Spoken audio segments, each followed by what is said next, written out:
Hello, and welcome back to Dev Game Club, a weekly podcast in which two veteran game developers look at games from the past to discuss their relevance and impact today. I'm Brett Duville, and I'm joined as always by my co-host, a deluxe model who's the only thing standing between me and a bloody death. Tim Longo. I don't know if I heard that one. Time. that's what he says to the. He says that to somebody. This deluxe model is the only thing standing between you and a bloody death, Commando, or something like that. To one of the guys on the Prosecutor, I think. What is he referring to? What's the deluxe model? The deluxe model is what the clone trooper says, like, oh, it's a deluxe model or something like that, and referring to Commando, referring to boss, to you, to the main character, I believe. Yeah, we're talking about Republic Commando, second episode. I don't remember if you. I just didn't. I did not know. So we went right into it. But yeah, to jump right in like that. That was definitely a goal that. I have a vague memory that there was a little bit of, I don't want to say debate, but back and forth with the ranch, which is Skywalker Ranch is what we would call those folks up there. And that's where Lucas Licensing was housed. And so we would need to obviously get approvals for, pretty much everything in some fashion. We had a lot of our own autonomy because we were obviously LucasArts was internal at the time. It wasn't like we were a partner. So we definitely had some more control maybe than an external partner, but something like the script and sort of the way we were going to handle the commandos, there wasn't a concept of a clone commando before the game. And so there was a bit of a negotiation that would have to happen because obviously episode 3 was not out yet. Episode 2 we knew that it was very focused on the clones because of the Attack of the Clones, etc. And there were definitely we found out through the course of production that there was a hierarchy and ranks and everything, right? Because we obviously would ask about that. Well, they're all clones. Are there captains? Are there, or are they literally just, expendable units? But there really wasn't per se an elite unit like ours, right? So we definitely not on film. I mean, you could sort of assume that a military would have elite units of any sort of stripe, but yes, right. there was nothing depicted.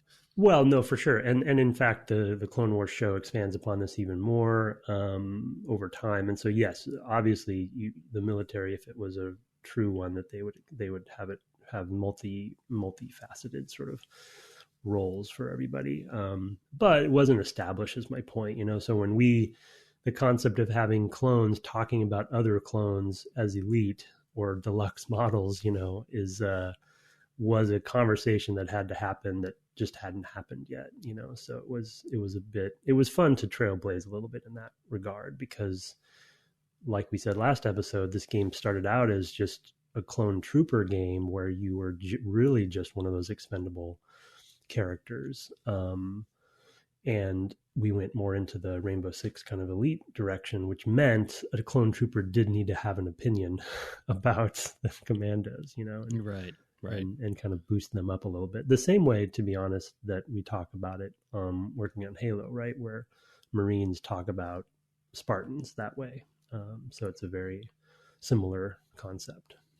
Yeah. I mean, that sort of is reinforced throughout. It's in the intro a lot. We're going to talk a bit more about the Geonosis levels and stuff like that. But I definitely remember somebody saying, "Oh, from what I hear, these guys could practically win the war themselves," or something like that. Yeah. Just to reinforce that you're different and distinct, as if not already hearing that from the Kaminoan. Kaminoan, yeah. Kaminoan. Exactly. Now you've messed me up. I don't actually. It is Camino, so I guess Kaminoan. Yeah, Kaminoan, yes. Yeah.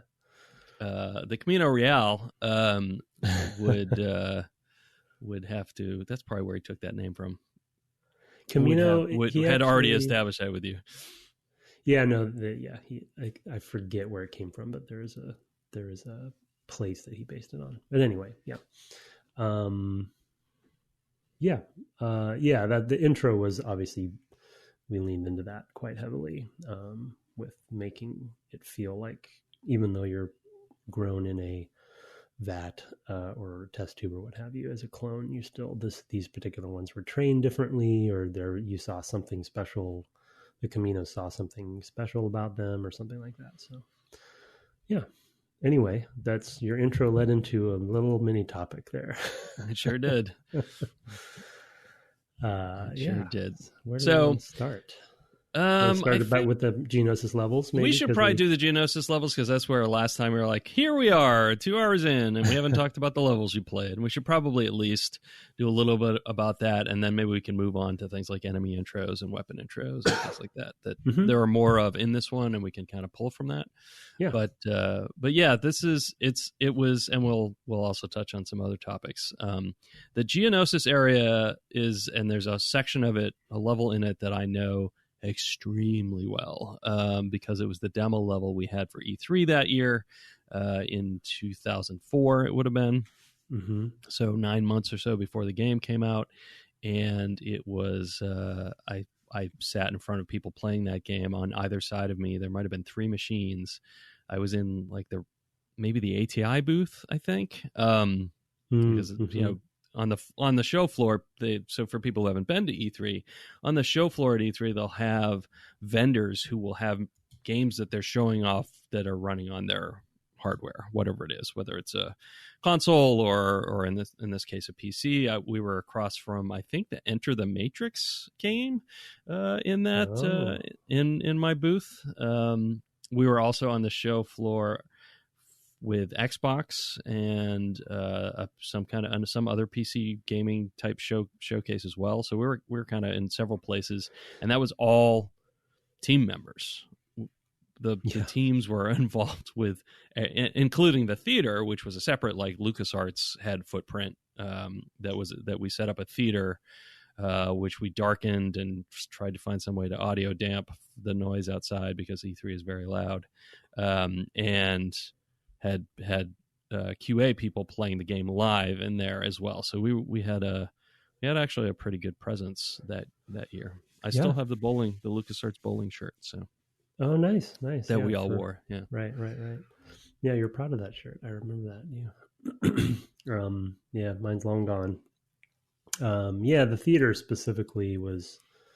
I was. I remember being sort of surprised because we weren't necessarily, like, we were kind of known as the team that was sort of flying a bit under the radar for quite a while, because, you know, there was focus on probably the EP3 game maybe, and Battlefront, which certainly was Battlefront 2, done by Battlefront 2 at that point, right? Or no? Right, Battlefront 2. Yeah. So, you know, Battlefront 1 did well, and those games are great and doing different things, but also done by Pandemic, you know. So we were a little bit of the little engine that could, in a way. And so the fact that we got a theater presence, I was actually impressed with, and I think that was really a testament to the team, and the demonstrability of the game, really, that got us that, because I don't think that would have been really the plan from the beginning. I think it's just, you know, the team was kicking ass. So yeah, do you remember? You may not remember this, but do you remember that there was like a they had, I think it was mostly leads, and they had us all learn to present the game, and basically did an audition to see who was going to be in front of the marketing people. With the marketing people to retailers, to the buyers. E3. The other thing is that E3 is really it is a trade show. There historically was a trade show. I don't know how much of a trade show it is anymore. But still, in 2004, very much a big part of it was you were there to sell your game to buyers, which is not to say consumers, but buyers for the big retail outlets. So your Walmarts or GameStop or whatever, they were going to see all the games over the course of a week, which was the whole function of E3.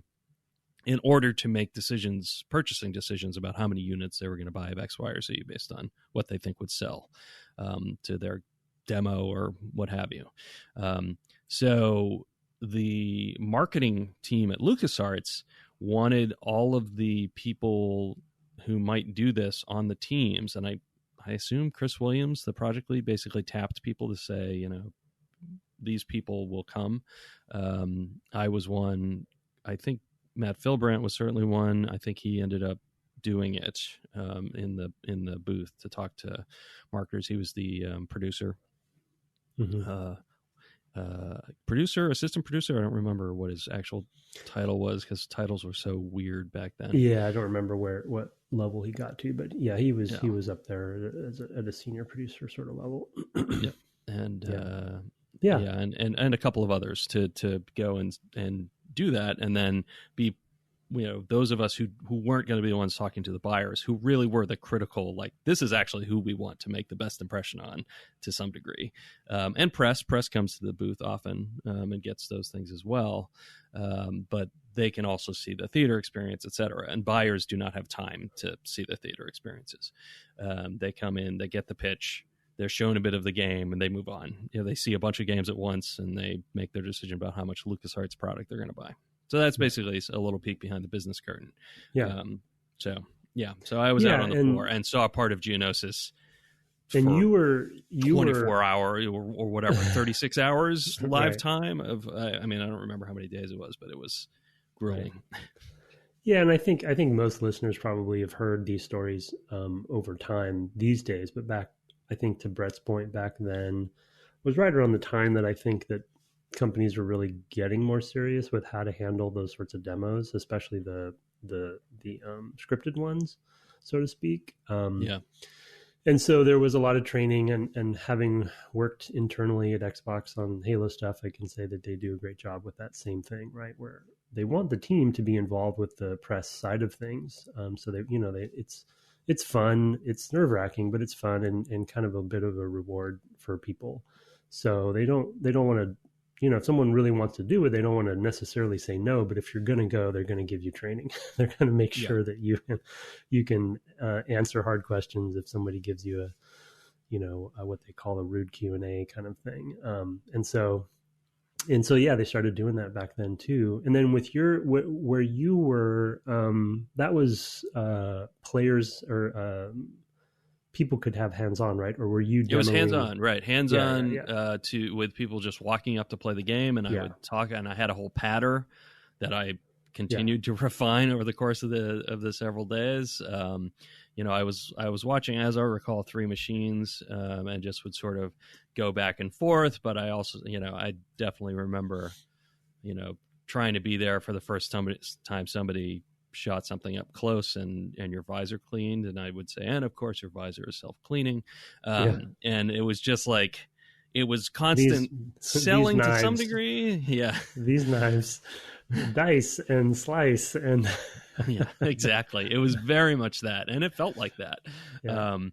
But you had to bring that enthusiasm 12 hours a day at least, for several days, because it's grueling. It really was grueling. And I wanted to bring that up. They took pretty good care of us at LucasArts took we had a nice hotel. We were not that far from the show. They took us out to eat and everything all the nights. It was fun to do once. Glad I did it once. Once was enough, but glad I did it once. And I don't remember what at that E3. I remember the theater, but I don't remember why I wasn't on the floor helping. I don't know if it was behind closed door stuff or what, because I did do ComiCon. I was on the floor like you were describing for all of ComiCon that same year, which would have been after E3. So I do remember that kind of crowded, space and kind of doing the spiel, probably the same level, I think, because it was pretty shortly after E3. But then I wanted to bring the on the show floor version versus talking a little bit about the behind closed door, or not behind closed door, but the theater experience. And that, that is something that is way more rehearsed and is obviously hands off, right? You have a theater of people. And then we had, in this case, we had QA folks, which we were talking pre-show. It was Cat Shoe and Johnny Rice, right? Is that Johnny Rice? Yep. Yeah. Yep. And so they would play while somebody usually was. Maybe I was the one narrating. Now that it's probably you probably were cycling through the narration. You and Williams, I bet. Were probably in there. I think that's exactly what it was. So they didn't. Luckily, they didn't ask you to play because that having done that before, that's pretty challenging to play and narrate. Oh yeah, just streaming a game. Yeah, right, exactly. Yeah. But I mean, it was live, right? I mean, it was a live playthrough. The game had to be stable and had to run quickly, and in fact, there was one bug in that the QA folks knew how to not look at. They always happened in exactly the same place. It was a animation. It was if you shot so we had these paired kills. We'll talk about those probably next time because the Wookiees do a lot of it. But it was a Wookiee killing a Trandoshan by like breaking its back over his knee. Yeah. And then the body would just hang there in space because it was supposed to ragdoll at that point. But on the Xbox, I think it was being played on an Xbox. We only had the memory to run one ragdoll at once. So he'd do that, and you'd want to see that, but they didn't want to see the bugs. So the QA people got really good at like turning away just as it was coming down to actually kill it. Johnny Rice I remember he was so proud of how perfect he could do that particular maneuver. I mean, these were people who could do this cold, never die, right? I mean, so many so many run-throughs, right? Where they just had to be perfect. And these days, unfortunately, I think I would say lion's share of the time, those sorts of things are just recorded. They're not live. Right. It's very rare. It is. And the reason why is you saw it when I think it was Uncharted 3. There was also an Assassin's Creed one that went poorly too. Where in the case of the Uncharted 3, it wasn't. I think it was 3. It was 3. There was that it clearly crashed, or there was some issue, and they were like, "Well, live demo, folks," and it turned out fine. But people were, because it was this whole scene where they have this huge chase through the city. The city's falling apart around them, and he's like dangling off of cars. It's a great set piece in that game, and just being able to say, oh yeah, that you're going to actually play exactly that, just like you saw. And unfortunately, yes, we can prove that you are because you just saw it crash, right? Or whatever happened. I don't remember what the deal was, but it wasn't like hey, this video stopped. It was for whatever reason. So I kind of miss the days of that stuff. I'd rather have that, and be able to see games played. Yeah. I mean, some things are, some things aren't. It depends where you are. No, it does. It definitely, I definitely don't want to say that everyone's recorded. You see it for sure. And I just think the stakes have gotten so high that, that people aren't willing to take the risk. But I agree with you that I miss, that if the team is in a position where they can do it, I think it's valuable because it forces you to make something that is pretty bulletproof for that purpose. And even though you're rehearsing the playthrough itself, so it is, it is quote unquote scripted, it does, I think there's a pride that I miss, in having something be real versus recorded. But I think to some degree we might be old timers in that opinion, because I don't know if the public really cares. I don't think they really care in most cases. I think people do like to see gameplay, but I don't think they care if it's recorded or not. Yeah. I think that's just some silly thing that we hold on to. But anyway, it is a point of pride. I mean, like you said, one of the reasons for me that it's a point of pride is it means you were technically able to do the thing, right? We did this with Skyrim before, the year it came out, I believe. And I remember Darren saying back in 2003 or 4 or whatever, if you don't have a demo that you can show and players can play at E3, it will not be up before the next E3. That was his so anything you see, in press coverage, if you go and look and it's like, this game's coming out, but it was pre-recorded, whatever. That game's not coming out until at least past the next E3, which pretty good wisdom. which was pretty good wisdom. Yeah, it was pretty accurate. He said, "Yeah, don't get too excited about any title that is not showing live gameplay on the floor." I do think that has changed, but well, and things the scale and the how complicated games are these days to actually put together a build is definitely from 2004 has definitely changed so much. It's just, well, not from Skyrim, so that's obviously more recent, but it's just assets, just everything. It's numbers, even numbers of bugs, right? If you just look at the bug count for the database, right? Looking at the bug count for a Halo game versus something like RC, just holy cow. I mean, I just want to point to the engineering talent, really, with that more than anything else. But, sure. Okay. There you go. Very fair enough. We had fewer than 350 bugs on Jedi Starfighter and fewer than 1,000 on Starfighter. Wow. Those are some, I'm talking, oh man, I can't even say how many bugs. I know. I know that is a remarkably low number because, yes, I have also worked in AAA since then. Right, and I will say, we were very focused on getting those bugs down earlier on that project, on all three projects than I have seen any other team in my career. So fix them as you go. Yeah, it was a really big focus for us. Great ethos. Yep, for sure. And something that everyone really should try. And I think everyone does strive to do that. It's just difficult. It's difficult. I think it's also, there's just constant pressure to perform. And also, I mean, we are so far off on any of the topics, but it's just like, it's not really the culture of games to do that. There's definitely a fast to me. I mean, from what I've seen, even at LucasArts at the time, because that was extraordinary. Like I'll pick on Obi-Wan because it's the one I remember. They had more than 10 times as many bugs as we had on Starfighter. Yeah, I agree. I do think it is an industry problem that isn't, I would say, isn't necessary and could be changed. And I think I think we both agree on that. We both agree and we would work to that in our degree, to the degree that we can. But yes, let's get back to our game. The levels that we're talking about. I did want to talk about the early level. In fact, I think it's the first we should, level specifically. And then we can, once we get through it, you can talk maybe more about the demo itself, that level. But Extreme Prejudice is the one where you assassinate Sunfac, right? That's the very first, essentially, because you're introduced to everybody, I think, at that point.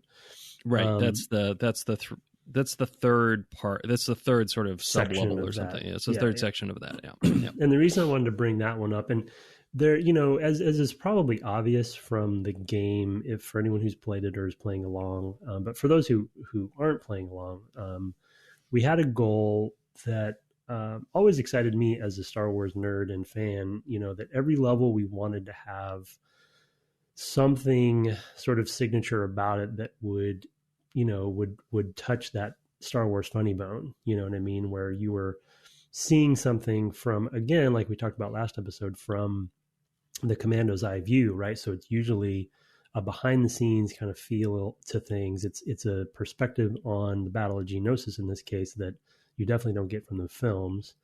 And so with the Sunfac assassination, it was obviously a great introduction to Sev, who is your sniper, essentially, for all intents and purposes, though we talked about last time, everyone can basically snipe, but he's the expert in a non-gameplay specific way.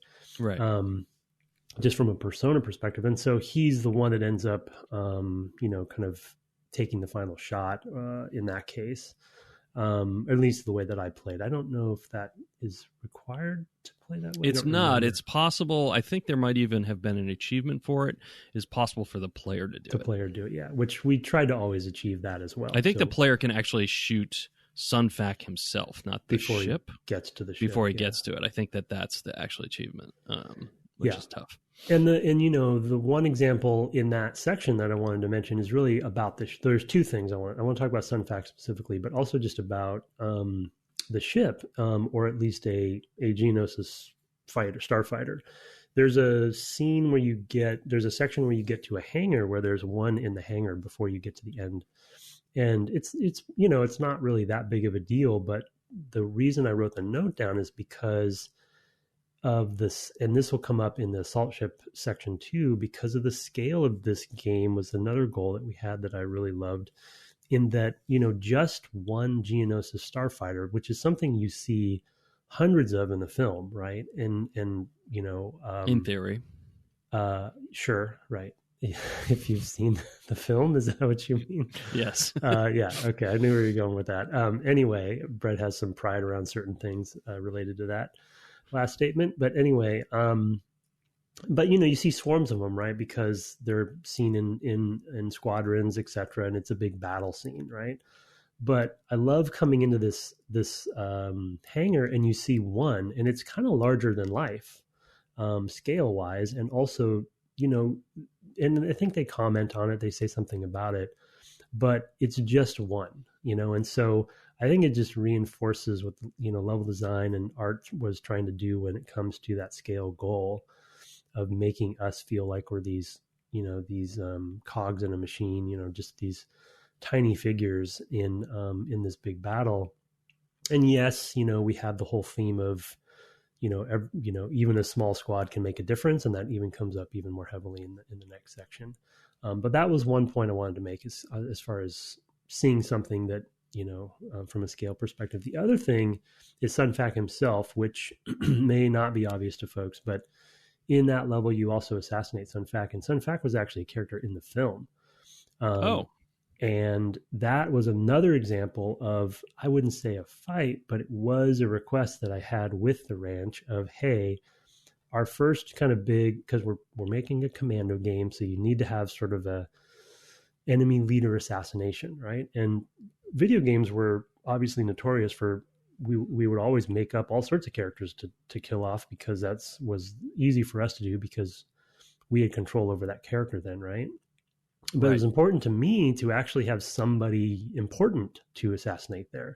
There wasn't just somebody we just cooked up and you heard about. That you only know about for the 3 levels before you kill them. Exactly. Yeah. And so for those, really only the nerds, only the Star Wars fans are going to know Sun Fac, to be honest.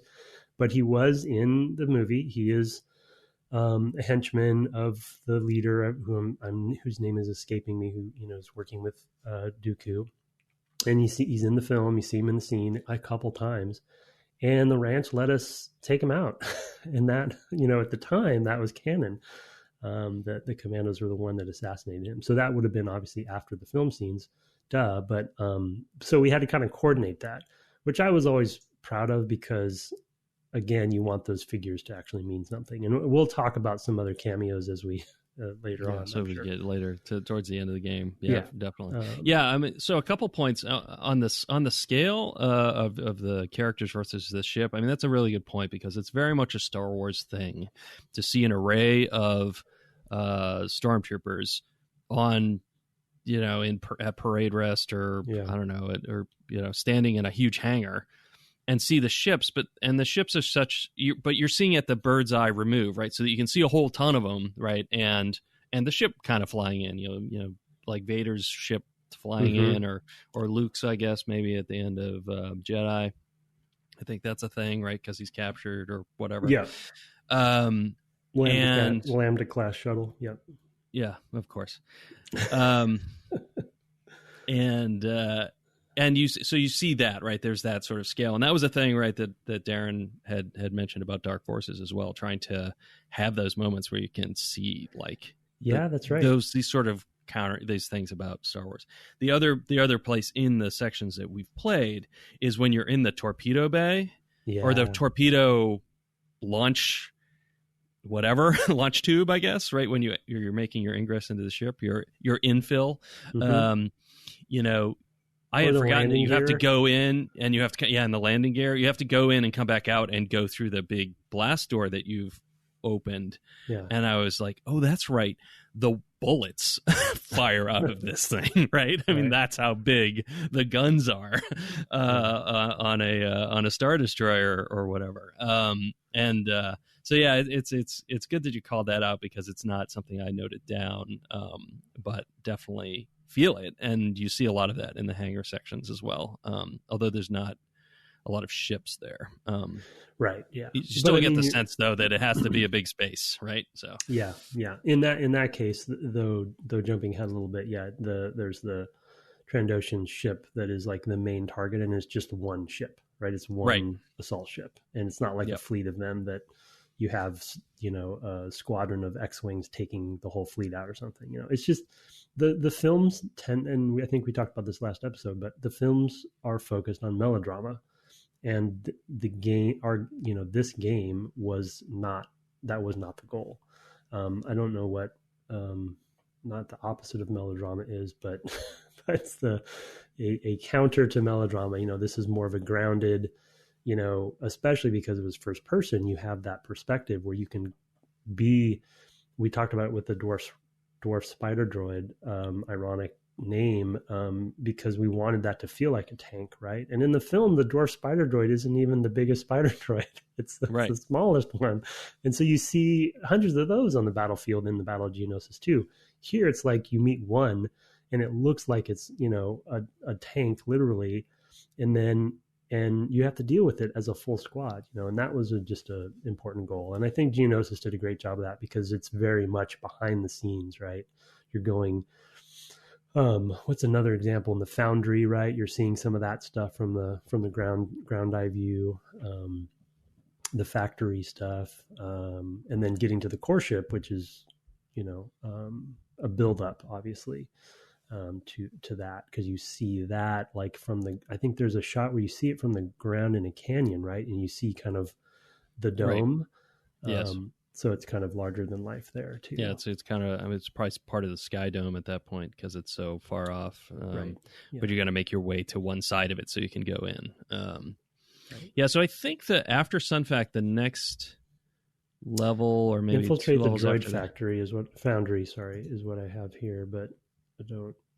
Well, immediately after Sunfac, I think you go through in order to get to that, you have to go, you have to destroy the shield generator by going into the tunnels, basically, to get to where the shield generator is, so you can actually get into, I guess, that's the foundry, I think, is that area. So that whole section was what was the demo that we did. So got it. It's probably a good time to talk about weapons a little bit because, as I noted when I streamed this last week, one of the things that we discovered here was that the sniper rifle, if you had somebody sniping from behind you, the sniper rifle made the game feel bad because you'd be coming up to shoot something and it would just drop and you'd be like, I didn't even hit it yet. And it would be because Sev or Scorch or somebody was behind you actually firing on it. So we added that tracer, which suddenly made it feel cool that they were doing it for you. Yeah. It's exactly the same in every other way. Like nothing else about the sniping changed except the visual effect on the bullet. It's an instantaneous hit, so it's the bullet's really just there. That tracer path is really just there to tell the player this thing happened, right. So you could read it. Part of doing a demo at E3 for us was having to come to grips with the fact that our weapons were not very cool. I remember in February or March of that year, E3 was in May, that we basically had 6 weeks till the demo had to be locked, and we're like, okay, we have all these weapons and they're not punched up, as it were. They're not cool enough, and they're such a big part of any FPS. I mean, that's one of the things that, when I talked to a team later that I was working with, was like, just the bar to do a good FPS is already high before you add additional features on top of it. Because there's so much expectation, because it's been so refined. And of course, nowadays it's even higher. But at the time, even, it was like, you can't just come and you have some cool new feature and then your first person shooter stuff's kind of it's fine. Like it doesn't cut it. Like you have to be a good shooter, as well as, do whatever new stuff that you're going to do. For us, squad and Star Wars and et cetera. But it's such a big part of it. So we spent time with the sniper rifle, with the with the main weapons that the player uses, which in that whole section would have been just the DC, whatever, the main gun, and then 17. And then the pistol, which is the 12, right? Pistol, I don't remember. It might be, and adding like a good melee attack with that, so that you hit you use the butt of the gun to hit something. Doing that with all the weapons, that all the weapons had melee attacks. There's just a whole lot that went into that section. I remember we had a lot of discussion about, because I mean, they're technically laser weapons, right? They're laser guns, and the sort of pew-pew element of laser guns is always a bit of a debate with Star Wars anyway. And the films are, especially the classic trilogy, are notorious for doing a great job at making laser guns feel like ballistic guns when it comes to the audio design and Ben Burtt's stuff, and the way that they would use sparks and smoke, right? So even though they're lasers, there's a lot of things that would be that happen in the films that wouldn't normally happen with a laser, and they just with our existing laser guns. With our existing lasers, yeah. So that the pew pew term kind of comes up with like, oh yeah, the gun just feels too pew pew, and that happens in lots of games, to be honest. Yeah. And I don't think I coined this phrase. I don't remember where the phrase came up, but I remember using it a lot on RC, and I actually have carried it with me ever since, especially on shooters. We would say, and I would say a lot once we kind of hit that wall of like, okay, what do we need to do to amp these things up? And I would use the term sort of trigger to hit. And so what I mean by that is when you press that trigger, there's actually a lot that has to happen between that, in that very small amount of time, to sell the weapon feeling good. And it's, because obviously when you press the trigger and you hit, that's not actually a lot of time. But if you really break it down for any game you're playing, just for a second, next time you play a shooter, just look at everything that happens in that split second. And like Brett said, there's effects that are happening, there's audio that's happening, there's rumble that's happening, there's screen shake, there's HUD stuff, and it's actually a multifaceted problem to make it really good. And it's something that we underestimated. And I think a lot of teams do. And that's just one part of it, right? Because then you have the enemy part of it, and potentially a hit react or a death or something like that, and reloads. And so it's really complicated. And we were, I think, humbled by that moment, because, we were very pew pew at the time. And I think we had to take a step back and deconstruct and kind of think about it. And I don't remember where that term came from, but I've used it ever since. I don't either. I do remember to add a counterpoint that there was another fairly senior creative sort of lead at the we can talk about afterwards who it was, but who at LucasArts at the time, whose response to, well, the kind of basic pistol doesn't feel very good, and his response was, that's so you don't want to use it. You want to get the good weapons. Like, that's not, especially in a game with, this game has some challenges with ammo. We could have been even more generous, I think, but oh my gosh, yes. So there were definitely times when I was down to the pistol. I probably had sniper rounds or something, but it wouldn't have been appropriate. Or I would switch to the pistol because I was like, well, I can use this, and it's very satisfying. It has good audio. It has good audio. It has that sort of recharging thing that it does, and you can see that it's depleted and it's replenishing. There's a lot going on. Of course, there's all the moving parts or whatever that all the weapons have, but it is a very satisfying backup weapon that you hope you don't have to use. And that was important to us as well. It definitely feels like a handgun. Yeah, and I don't, weapons are too expensive for a team to make for you to ever have a weapon that isn't useful for some purpose and good. So, I mean, I don't know if we learned that during that project or what, but I definitely believe that today. And I'm pretty sure that Halo's pistol probably influenced us from Halo 1 as well. I'm pretty it's probably true. confident about that, because that's also a very, very legendary pistol that stands on its own, you know what I mean, regardless of other weapons, even though you think it's in fact legendary, pun intended, in lots of ways, and notorious in some bad ways too, but because it's almost OP. But yeah, I think, and I enjoy using that pistol, and I intentionally would use it in this last session because we were so ammo constrained in this section, you know, and if you get some headshots with that pistol, it's pretty effective. So I don't know what other, I guess, kind of leading to the core ship, and we can move on to the assault ship. But the ending of the core ship, I thought was pretty exciting, and I kind of regret and the tough timer. Was there a real the timer? Or timer. Was it fake? It's a real timer. Okay. It's a real timer. Yeah, I had a couple times. Yeah, no, that was terrible. Well, it's counting down. It's actually counting down the real time. So at any time when it says, you know, there's 60 seconds remaining, if you hear that and you haven't already started slicing, it's too late. Because what happened to me, because I've been playing console games for far too long, is last week I finished that section and I just quit the game. Right. Like, oh, okay, well, I'm done for the week. See you next week with more of this. And then last night when I was sitting down to do the homework, I'm like, why can't I pick the second? Why can't I? Wait, none of my saves are taking me to the Prosecutor section. So I had to replay that whole level because that was the last save it had made. It doesn't save after it. And so I had to redo it. And actually the first time I had done it, no problems.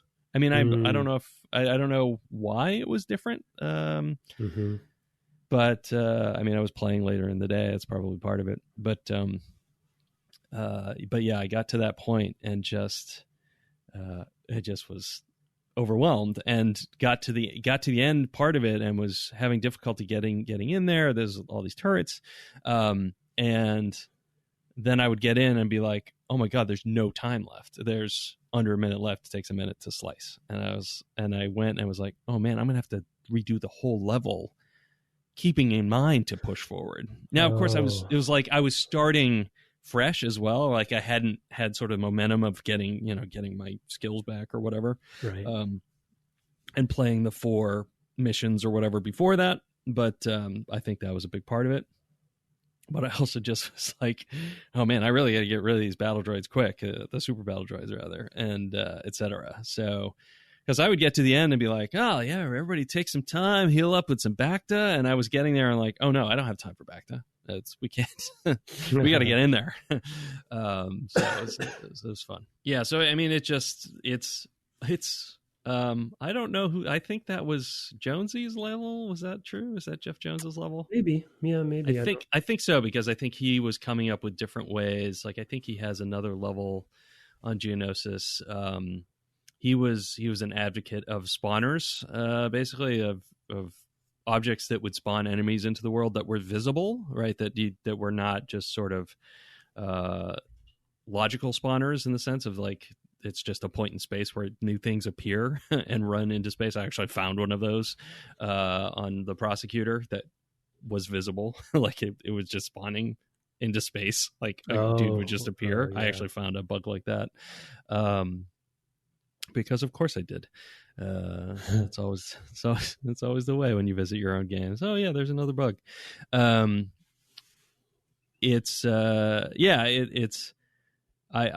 get it. So again, and I've talked about this on Jedi Starfighter. I've talked about this, with all the games I've worked on, that have difficult sections. Like you get it in the sense of like, well, it's really thrilling when you finish, right? It's really amazing when you pull it off, right? And if you're able to pull it off the first time, so much the better. You think, oh man, I just got through by the skin of my teeth or whatever. But just doing this last night, I just kept getting, and then there'd be like this flash of light and be like, what happened? And then I finally, after it happened several times, I realized, oh, I keep dying because the ship explodes or whatever, right? Because because I don't get out in time. The timer's running down, and it actually means something. I totally had forgotten that was true. So I get it, but at the same time, it's sort of like how I feel about debugging. Debugging is really, really fun because it feels so good when you stop. Right. Yeah, but in the middle of it, you're just cursing and not happy. Yep. Yeah, I mean, I don't know if how we want to kind of conclude this section from a level perspective. I'm looking at my notes, and I don't think I have anything specific to mention. Yeah, the timer was one that I knew would come up, and that kind of like... Yeah, the only other section I had real trouble with was there's a level where you... it's right after the original demo, so after you blow up the shield generator and go into the hole in the wall, and there's a section there where we introduce, and maybe we can go to enemy intros next, because there's a whole bunch of them. But you go into this area, and there's the introduction of the flying Geonosian, the one with the belly. The elite, that has the special weapon that it powers with its own blood, which is a detail I love. The beam weapon, the beam weapon. And then there's there's that bridge that you basically have to get across at that point. Yeah, and that's rough. That is a rough spot. And that's Troy's area as well. So I remember giving him a hard time and being like, dude, this is still too hard. And he'd be like, no, it's easy. Look. And he'd do it. And I'd be like, yeah, you do it, but I don't. Old chestnut. Yeah. Level designer. That's funny about that beam weapon. I always love the detail that the team put in on the fingers that are tapping on your armor. Right, on your armor. The needle it's fingers. Good Foley, too. Yeah, we actually had Skywalker Ranch Foley on this game, too, as a side note. I have forgotten to bring that up. So that's a treat because not everyone gets that. But, yeah, that is pretty rare. That's pretty rare. I'm going to look up her name. Foley for the armor, they did pretty much for the enemy deaths, and there's watermelons being smashed, and there's actually the Trandoshans there's a video. The Trandoshans running around are like pineapple, cut, halved pineapple. And hitting the ground. So it was meant to be a good crescendo to feel like you had been, your own covert impact on the Battle of Geonosis. And, of course it had to end in a droid control ship. Jana Vance was the name I was looking for. I knew it was like Jana or Jana or something, the Foley artist. There were two. There's Dharma Clement as well, but I don't know that, that they're featured in the clip. I know that Jana is the one that they talk to a lot. So. The only thing that I wanted to mention, and maybe we can, we'll probably keep coming back to intros, but I did want to start talking about maneuvers some. And in this section, in the end of this section, and I think we can maybe segue into the assault ship as well. I don't think we introduce door breach maneuver with both options until the end of until the droid control ship section. Oh yes, I think you're right. As we were kind of doling it out to the player to not overwhelm them. But I did want to call out that one of the things that I do appreciate about that discovery of adding in, because the maneuver system was intended, like we talked about last episode, to be a one button option for players to interact with their squad, but not have to be super fiddly and detail oriented and very like cumbersome, like some of the Rainbow Six stuff was when it came to sort of trying to coordinate your squad to do certain things. So it's kind of trying to take the guesswork out of it. But I did like that we started to expand those options over time, and we'll get to that in the assault ship for sure. And the first example comes up in this section where you get to a door breach, which is, for all intents and purposes, just a very elaborate opening of a door, right? When you just have the door breach, it's a great animation. there's a grenade involved, and it just feels coordinated. And as a player, the idea there was, okay, one button press, the squad will do the work, and you can stand there and get ready to snipe. You can throw a grenade through. You have lots of different things you can do, but it's just it's happening there once you command it, without you, in a way. But then we added in an option where you can hack the door or slice the door as well. And so you kind of have a quiet and a loud option there. And I love that because there's certain levels in the assault ship specifically where more about what's on the other side of the door. And so there's times when I was making a choice to do, to hack in versus go in loud, as they say.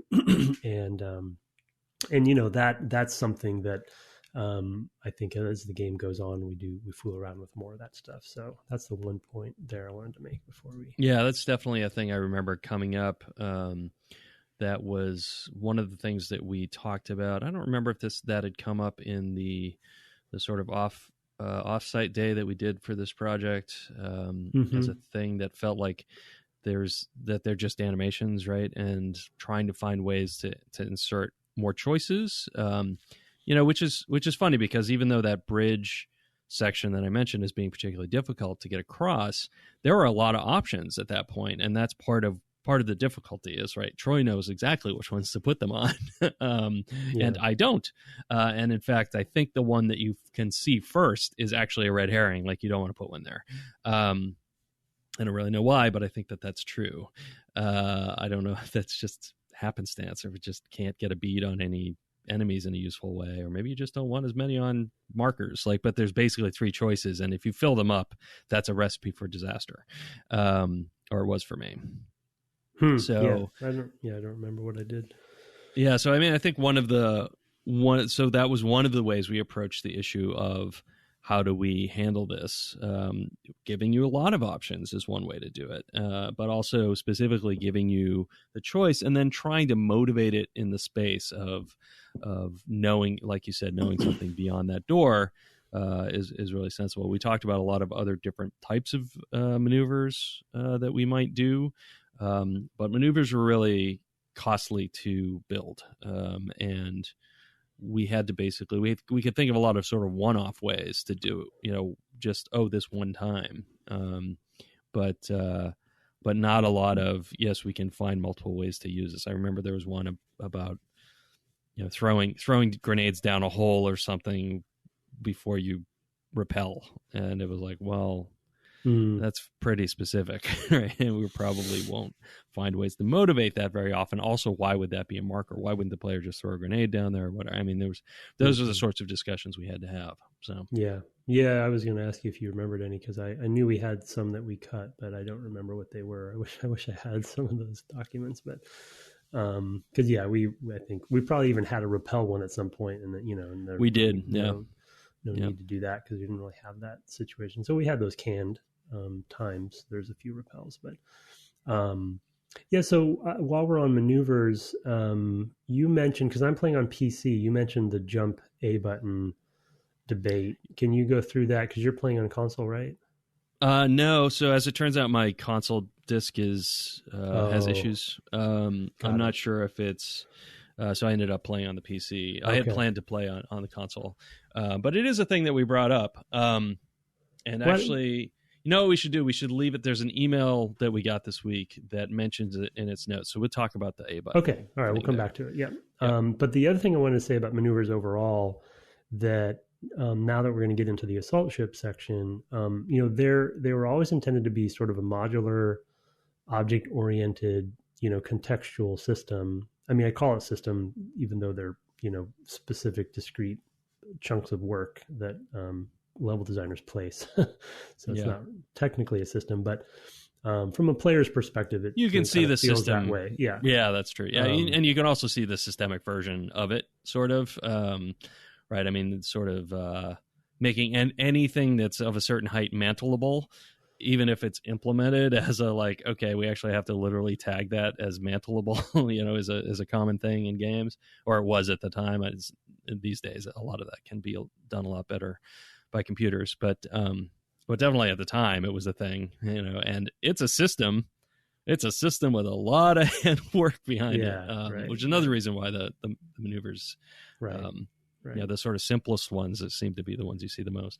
Yeah, and I just appreciate how the team did dole them out to the player, though. You know, when it comes to like there's the more elaborate ones like door breach, which is, you know, luckily we kind of comboed that eventually with the slicing, and so you get that little extra. But that's kind of one of the bigger kind of, you know, bigger, more elaborate ones that are still one button press. And they can, you know, obviously they have metrics involved. So like every door that had them, you know, like the team needed to make sure that those metrics were abided by for the animation's sake, etc. But like even, you know, and there's like, you can put them on turrets, obviously, and there's a lot of stuff like that. But then even like an exploding barrel that you can put a charge on is one of my favorites, because it's a lot more, I think, in the spirit of what we really were trying to go for when it comes to sort of that object oriented design. Because, you know, an exploding barrel is a visual language that everyone already understands as a player, right? You can shoot it, it'll blow up. Level designers probably put it someplace that it can be useful. But then also you can order somebody to go put a charge on it, which will make it proximity based. You can put a charge on it yourself as a player. They're really quick to put charges on because it's a lightweight thing, you know, like 5 seconds or something. So you can, you know, level designer can have a lot of fun with what to do with those things, and how to use them. And I think that's a, you know, good example of allowing the player to do the same. I totally forgot about the mines, by the way, that you can disarm. Yeah, I did too. And they killed me more than once as a result. Yeah, not the greatest. We didn't do a great job with all sorts of aspects of them, but I had forgotten that we didn't cut those. So also hold to crouch to approach them besides. So yeah, although right. that might be something you can change. I don't remember, but I haven't fiddled with my settings. I just kind of figure them out as I go. Oh, right. X changes vision mode. Yeah. I don't remember. Yeah, but yeah, so now let's talk about, I don't know, we're getting up on time, so I don't know where we want to go next specifically. Do you want to open up the can of worms of levels for Assault Ship, or? Yeah, I think we should. Some things will come up. We should probably explicitly talk about sort of the couple of introductions here, because they're pretty distinct as well, and they happen pretty early. So we sort of tease. They keep talking about Minox while you're making your way in. So this is the Prosecutor. Last time we called it the Protector, I think, by mistake. It's actually a ship these clones were deployed via in the Battle of Geonosis, which is a funny little thing that I had picked up on when I played that section. Oh yeah, this is our own stomping ground to some degree. And you fly through space, which again, we talk sometimes about this. These are some lessons that I think we actually took to heart, even if we didn't think of them this way. But there's this little section where you're zero gravitying your way into the tube, like that. That was just probably Piper, maybe Talbot just hacking something together with Unreal Script. Maybe I don't know if a programmer then went over and kind of made it work with the physics or whatever it had to happen. But to actually make that was just a little moment. Like a lot of games of the time would have just animated that. You just float, or start you in more common even at the time would have been just starting you in the tube, and not having you able to sort of float in. And it was just it'd be cooler if we could do this sort of moment, which does mean people end up working a lot extra as well, because they're trying to put in a whole bunch of things that weren't planned for that will make the game better. So which is kind of the dark side of crunch, is that it's not always motivated by management. We do it to ourselves to some degree as well. But anyway, I do like that. And it's where we foreground more of the vision modes now in this section as well too. So that's fun too. Right. Yep. And then of course the scavenger droid, which I did a lot more foreshadowing than I remember. Yeah, we really build it up. Yeah, it's like first we're talking about Minox, and you see Minox flying around, and they're kind of shaped like Minox are, which is just funny. I'd totally forgotten all of that. They're sort of like talking about how standards have fallen in the Republic? Question mark. Yeah. If there's Minox about, and that's sort of just Star Wars geek stuff, I guess. And then, and then you run into this enemy that's sort of shaped like a Minox. It's kind of a nice, nice echo, parallel evolution, I guess.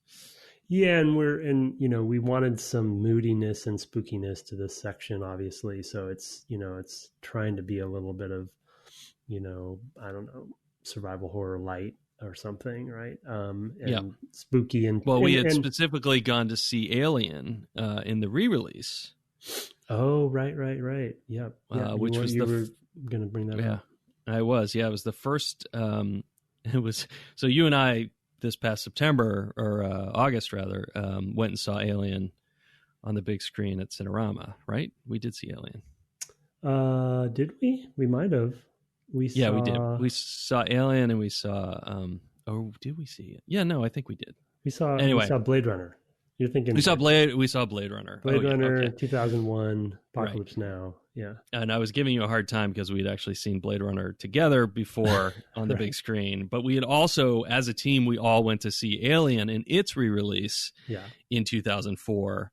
I think it came out on whatever Alien Day is. That's in like April or May or whatever it is. And that was the first re-release, like director's cut re-release of Alien, and we had all seen it and incorporated some of that into the Prosecutor's section, especially the first few levels when you're alone sort of design, pulling in the sort of sections where like Yaphet Kotto and Harry Dean Stanton are in the bowels of the ship, and there's all the weird machinery and industrial looking stuff around, and everything's really big, and you feel really small, and there are these things maybe stalking you. You want to talk about the introduction to the scav, and then we can move straight to like how we use it and well, I mean, as in classic sort of thriller design, a lot of the introduction to the scav happens via audio, through voice lines from your squad mates, because we split you up in this section again, but in this time it's intentional from a mission perspective, because you're all going off to do different things on purpose, divide and conquer. And so, the squad's talking about having some interference with their HUD. And then one of them, I think, gets grabbed at some point, and you're like, get off me, or whatever. And I think Scorch even mentions sort of something about a clanker or a droid or something. So you're like, what's going on? In that section that Brett's talking about, where you're alone, so there's a lot less chatter and you feel more alone. But I think the two things for me really was the music and the audio scape were just really good in that section, and sell 90% of it. The artwork is great as well. Lighting's good for sure, and I don't mean to downplay that, but I think both of those things help really put you in the mood. And so the thing that and then the intro, the very first thing you see, I don't remember. You're kind of coming around a corner, and there's something kind of attached to a console, right? Oh no, the intro is through the window. You see the intro is through the window. Yeah, right. you see a clone trooper who you're having a little conversation with. He's like, "Yeah, I'll open the thing for you," and he's talking. Your boss is saying, "Hey, so you ran down into the torpedo bay to hide, until the cavalry arrived," right. And he's like, no, I wanted to make sure that, whatever. He's giving you the BS excuse. He's like, anyway, I'll open it up for you. And then he is assaulted by a scav droid. And because he's an unshielded commando, it goes kind of straight through his helmet or something. And he falls off that ledge. I didn't notice if that was a Wilhelm scream, but it would have been a good place for one. And the scav droid basically flies down out of sight. So you get the sense of that thing at that point. Right, and there's even a Minoc in that same chamber. Right? There is, right, on the other side, I think. Both there. Sure. So you have that mystery of what that thing was, and then you have the off-camera stuff with your squad, and then you eventually meet one. Of course, the scav droids are very much our head crab or face hugger, analogy. So. And the thing that I wanted to mention though in the podcast that I had forgotten that I'm proud of the team for with the design of the scav droid is, I think it's a good example because we overall for enemy design we went after orthogonal enemy design similar to a Halo or something in that each enemy type had a sort of its own specific role to play, and there wasn't a lot of cross role.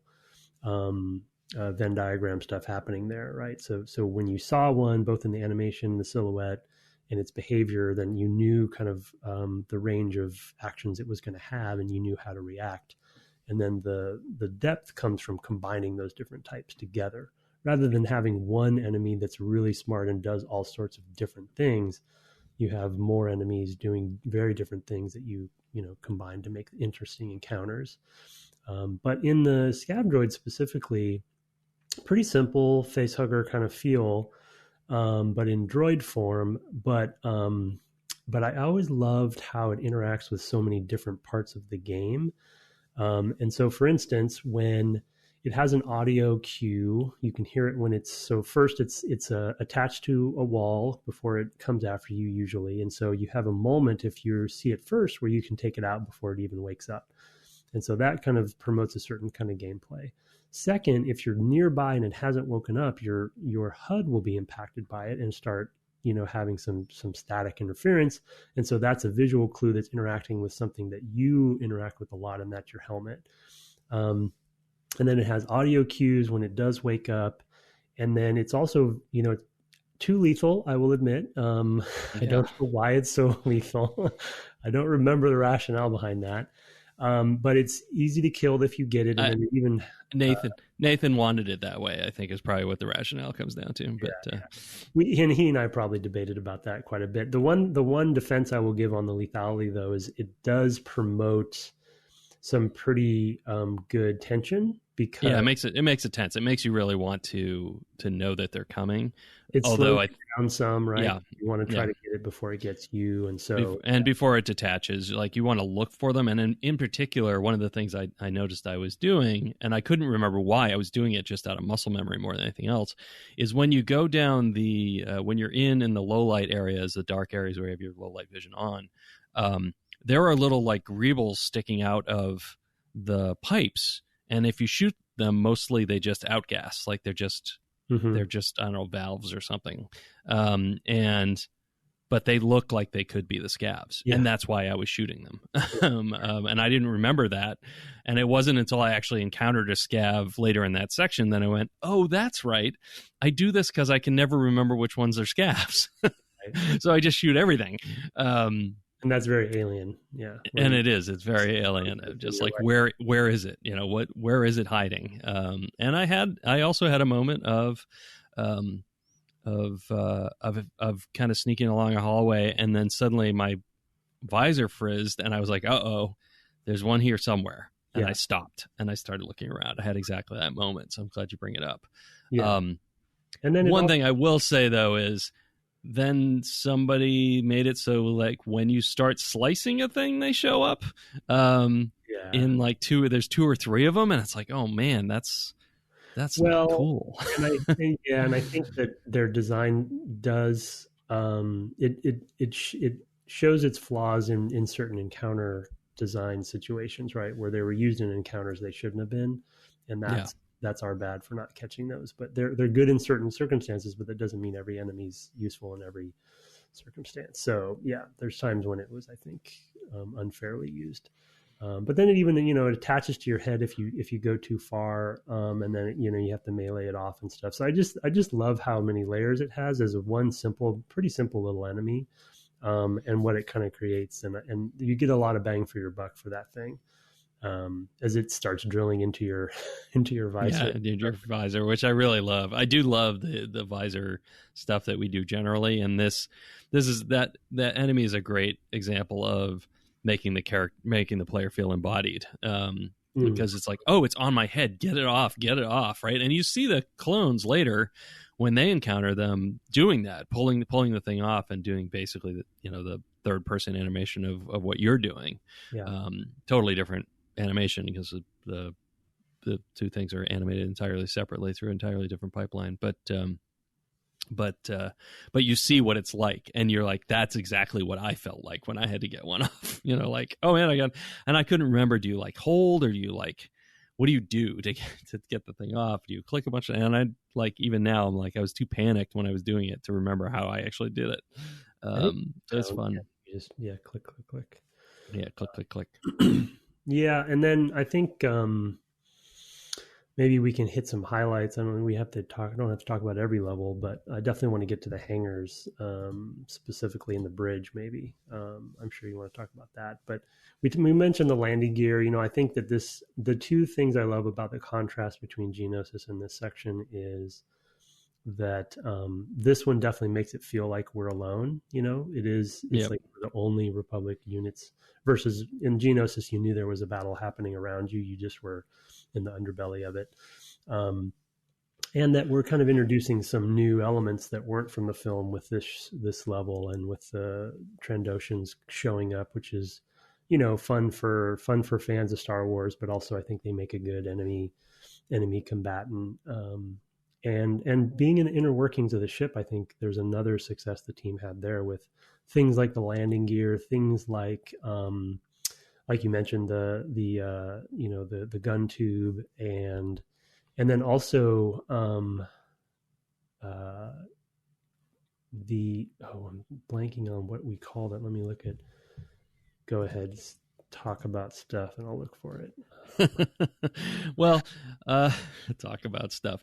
Yeah, no, I love. There's actually a ton of Trandoshan intros as well that I really like. You see through the window the same thing with the scav droid. It was like, oh, a scav droid took out that cannon fodder. That's no big deal. But then you go and you look through a window, and one of the Trandoshan brutes, the ones with the knives and the shotguns, jumps down and takes out Sev, and you're like, whoa, okay, yeah. These guys are actually tougher than I thought. Because come on, Sev.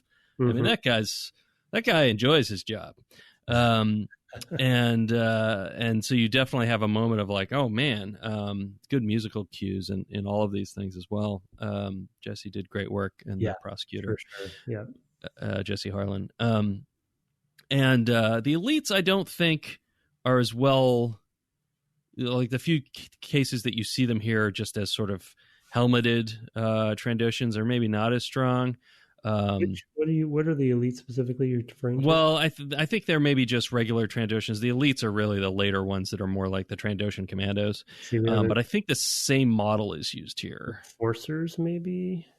Enforcers are. Let's see. I'm looking at this. I don't remember. And then the heavy. I just think of them as cutter classes, but the heavy with the big gun. Yeah. You encounter here as well, and that's really cool. That sort of chain gun thing. And the mercenaries. That thing chews up.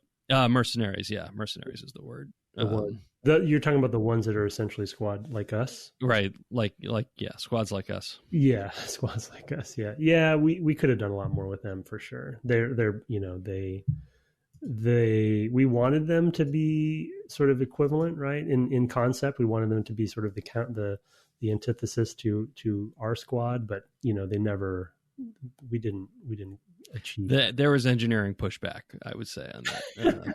Right. In fact, it was a lot of work. I mean, I think the idea was good, but I think that we didn't have good clarity on how we would be able to author it, and like, okay, what sort of spaces that, because I mean, one of the things is the enemies were designed to basically like drop them in and they work.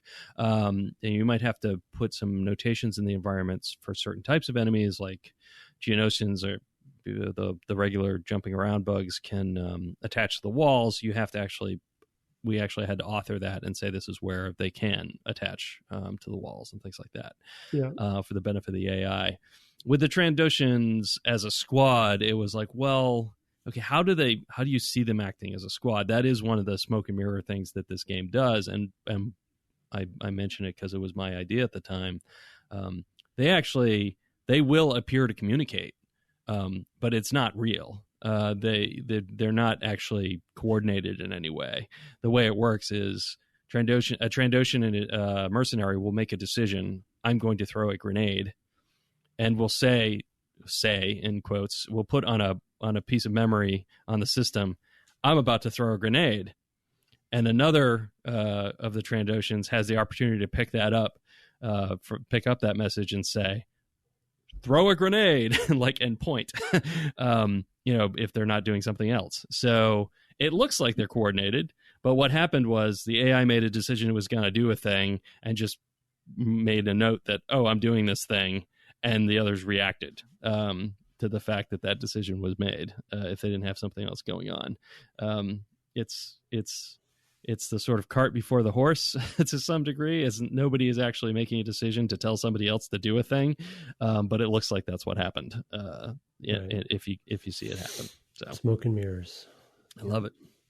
Yeah, I remember the section I was talking about that I wanted to mention. It was something simple. It's just eventually you get cut off because the Trandoshans have sort of, I forget what they blocked off, and you have to go into droid access tunnels, essentially, which is, your proverbial, air shafts or whatever, right. Ventilation shafts, very much like a Half-Life or whatever. But the reason that I thought that was a great sort of going, inside the walls of a ship kind of situation is because of the scav droids. So you're like, oh, wait, I'm going to go into a droid access where I'm not meant to be, but it's exactly where these guys are going to be. Yeah, that's how they get around. Them and the Gronks or whatever they're called. Yeah, that's how they get around. Oh, yeah, the mouse droids. Yeah, the little guys. Yeah. And so, just little things like that, pitting those concepts of, putting the commandos into some, into a part of a location they're not supposed to be, and then building up that tension because we've met the scav droids before, and as Nathan achieved, they're pretty lethal. So yeah, meeting them in a confined space, which we even have some nice unreally effects going on in some of that, right, with the heat wave effects and things like that. Great, oh yeah, great. Also a pretty good full detention center stuff happening, and but yeah, we should maybe finish with the hangars, kind of building up to, of course, the hangars and the bridge. Yeah, we get our squad back together, and we're trying to basically, get the Trandoshans off the ship so we can keep it, because they're trying to sell it to the separatists. Sell it's worth its weight in scrap, which is like, okay. Yeah, I don't know. We're some loose motivations there, but yeah, we're not going to give up our ship. So we don't understand what the Trandoshans are up to, but this is ours, so they can't have it. Right. They do have a good intro as well. The mercenaries, I should mention that. Oh, that's a good moment. Yeah, they have good moments where they rappel down, and they also do it inverted, which is just kind of, I don't know if it makes any sense, but it's kind of neat to see. They kind of look like. It makes them look creepy, which sort of is a capper to the whole section. At this point, you're going to now start fighting tons of droids and things like that, so it becomes a lot less of the sort of alien feel. But that's sort of the last gasp of the alien feels. Like they don't work the same way we do, right? They come in a different way. We rappel down like normal, human clones, whereas they sort of dive headfirst, Spider-Man style, and then drop to the ground beneath with their Uzis. So yeah, a good time. I did forget about the bridge section, where you go in and hack the bridge, and then you have to defend it. We also obviously have those giveaways when you have maneuvers that are set up the opposite direction, right? They're facing a different way. Yeah. Okay, we're going to defend here. But but yeah, that's when I think their introduction, right? When they come, they basically breach the room the way you did, and Right. get kind of a taste of your own medicine. And as is probably obvious, or maybe not for people who have fought them, and for those who haven't played the game, we actually do some clever reuse with those guys as well, because they have the same rig as the commandos. So their Yep. animations, most of their animations are shared. And so they look more, I don't know, Professional or something. trained Yeah. and professional. Yeah. Yeah. But it's also a production Nicety. because they're sharing sharing a lot of the same assets as the commandos do, which were the most expensive, obviously, character to make, animation wise. So yeah, so I just love that they come in that way. But then then it's just kind of a gauntlet with some, as we talked about on the podcast, a very good example of reuse of level, that we then show, where you're going back out the way that you came, but they're kind of breaching the doors the way you came in. So that's a lot of reuse of that stuff. But with new enemies, right? That's the typical way to do it. So we can now admit that every time we bring up that reuse of retread, we have Yep. a good example where we did it. Yep, we certainly did. Yeah, it's I mean, it's just really, it's really expensive to put these things together, and finding little places where you can do something like that. I mean, I remember reading an interview with Tom Bissell, who's a writer for games now. He was originally a critic, and he's a writer. He wrote the Artist. What is the Disaster Artist? Oh, right. Co-wrote that with Greg Sestero. Anyway, he he had said at some point he had written for one of the later Unreal games like Judgment or 5 or something, and said, I write, there's a chandelier, and I don't know that it's a week of work, right? To model and texture and figure out what the shader should do for this chandelier, that I'm just like pulling out of my writer brain, like, oh, wouldn't it be cool to have this big room with a chandelier? And just getting a sense of like, yeah, I dash these things off, and then it's a lot of work to actually build that space. When for him, it's like just scene setting, and it's not necessarily important that there be a chandelier, for example. So Right. finding opportunities to reuse spaces like that is really helpful. Yeah. But then, I mean, it eventually does lead us to, another section at the end where we wanted to, obviously a big finish, big crescendo, as the ship's being assaulted. A droid control ship comes in, so you have a little bit of that mini Death Star feel. It's pummeling the ship, and they're sending now. We have the droid inclusion. So going back to orthogonal enemy design, we have now a nice combination of the Trandoshans and the Separatist forces, right? So we can play a lot with combining those two things, or flip-flopping between those two things to keep you on your toes from a gameplay perspective, and how to use maneuvers and stuff, and then we do some reuse with going through the same hangar 3 times, but they're pretty different each time, largely. Yeah, no, the experiences are different for sure. Yeah. But yeah, I think that was Reed's level right at the end. It was. Yep. And I think it's probably still one of my, not that I play favorites, but I think this section's one of my most, at least memorable. We'll see how Kashyyyk goes, but Reed Knight, by the way, is the person we interviewed for TIE Fighter when he was a QA supervisor. Had become a level designer and worked on Republic Commando with us. Was he also on Jedi Starfighter? No, Reed. He was on Battle for Naboo and stuff. But before, that's right. Yes. Yeah, he worked on Jedi Knight 1. Yeah, and he was level designer on Jedi Knight, which and then in Indiana Jones with you as well. Yep. Yeah. So I just the hangars for me, and I think this is something Reed has always been good at. The hangars for me are the first time that I think we really, and I think it's well placed in the pacing of the game that it would be the case, but I think it's the first time where we see a large space that has lots of options regardless of maneuvers, and there's some good placement of just objects in general, like cover and things, to kind of create some flow. but then there's a lot of different ways you can play those rooms based on where the maneuvers are with your squad. And I know we should talk about difficulty there too and communication, but I was looking forward to getting there because you can experiment so much with how to fool with the maneuvers and what order to do things in. At one point, one of them, we also introduced the concussion rifle, which is also a fun weapon to play with. I think right before maybe the first one is when we introduced that. So you get a new secondary weapon that is notoriously from Jedi Knight series, the Trandoshans usually have that weapon. So that was a bit of a callback to that stuff for any Jedi Knight fans out there. So, but what was your experience with the hangars? So I think the biggest concern I would have playing them again is the droid dispensers can be really punishing. Because they're just relentless, right? I mean, they just keep pumping these things out, and if you've got one pumping out super battle droids, that's a problem, because those things are actually quite tough. Yeah. They take a lot of hits. They're very difficult to bring down. You can go through a lot of ammo trying to take them down.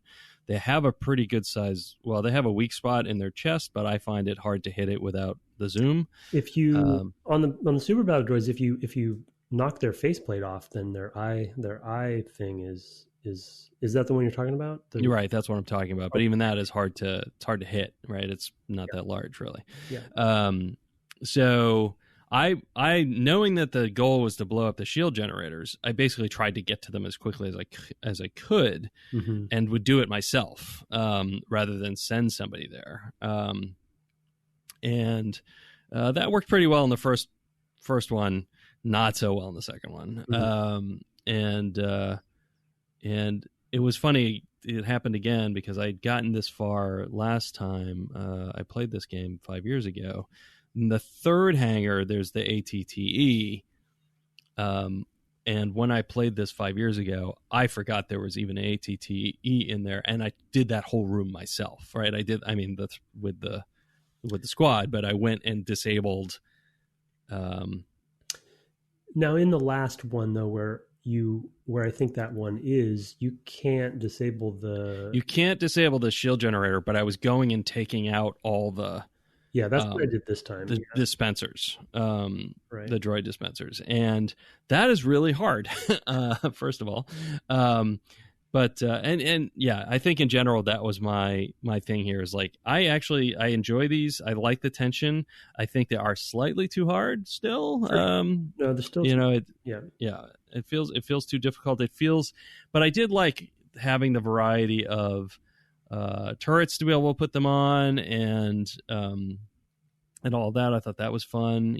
There was like basically a gun emplacement type of turret, and then there were snipers, and I was like, well, do I want to pull these guys off and bring them down below, and like when do I get people back to? There's a lot of decision making that's very constant, and all of that I think is actually quite good from that standpoint. I just think that there's maybe too many enemies to deal with there, because there's a bunch of Trandoshans, and then because they have to drop the concussion rifle basically, and then they just start pumping in droid dispensers, and those just I'm not sure how this works, but those just keep putting out droids. Like, there's got to be a limit to how many things those things can carry. Sure. But I have not found it. So yeah, it was pretty tense to get through the second one in particular. The third one wasn't as bad once somebody said, you can bring up the ATTE, and I was like, oh, that's right, you have to bring up the ATTE. And I went and I started slicing that terminal, and then got killed a couple times. I said, you know what, somebody else should slice this terminal. I'll shoot things. That's how it went for me. How about for you? Yeah, I was fine. I don't know. It was definitely difficult, and I definitely went down. I don't think we wiped. Maybe we wiped once or twice through the three of them, but I think I might have just gotten. So I tend to with the droid dispensers, I definitely will hack them myself, but I also will put people at high risk just to get the bomb on there. So I will kind of beat my head against the wall quite a bit, either with myself doing it, and I'll be taking hits while I'm just doing it, keeping that button down, and just like not trying to evade. Because once you get it on there, it just gets so much easier. So I think I just brute force it through, and I'm moving the guys around a lot. I think that's the other thing that I was doing is just. Yeah, I probably wasn't doing enough of that, really. I mean, I felt like, oh, well, there's a dude on a turret. I should leave him there.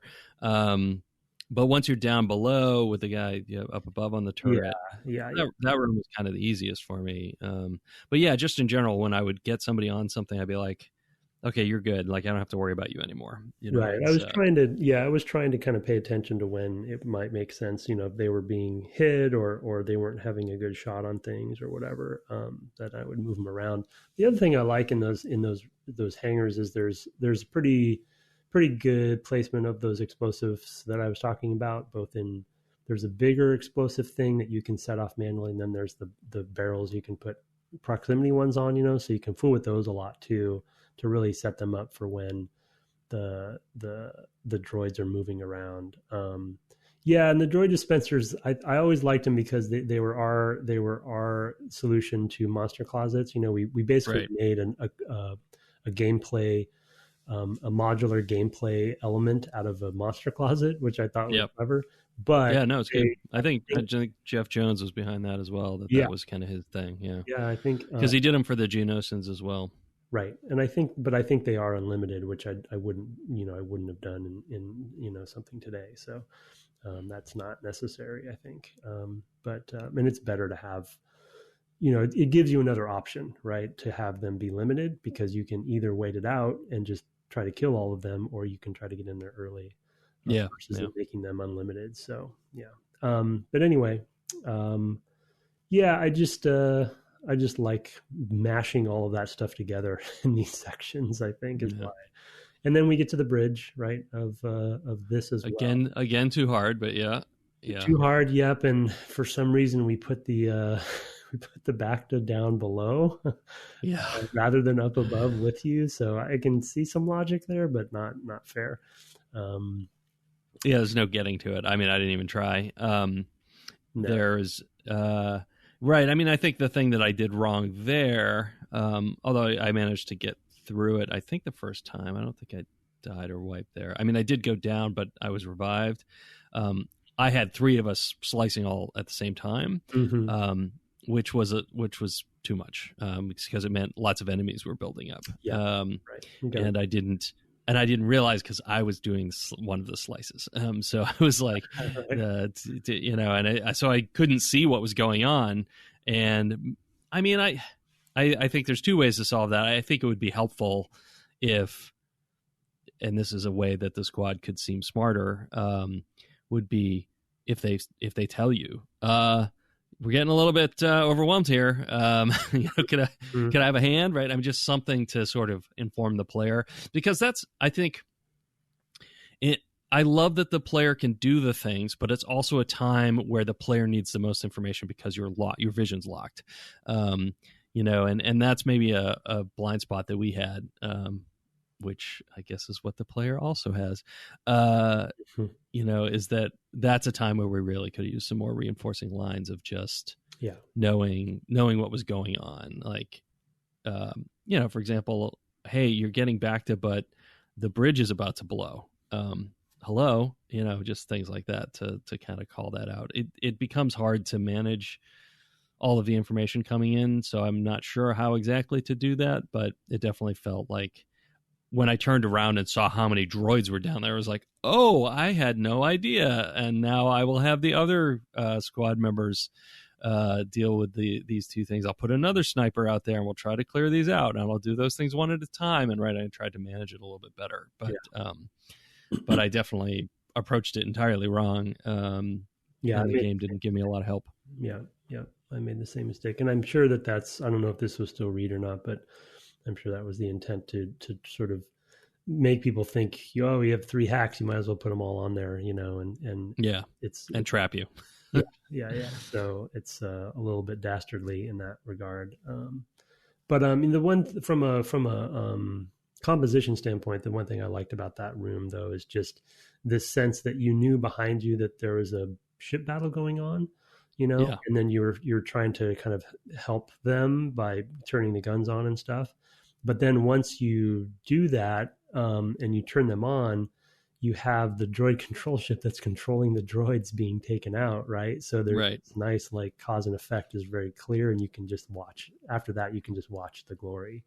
And that was I think well. And for some reason, it starts falling.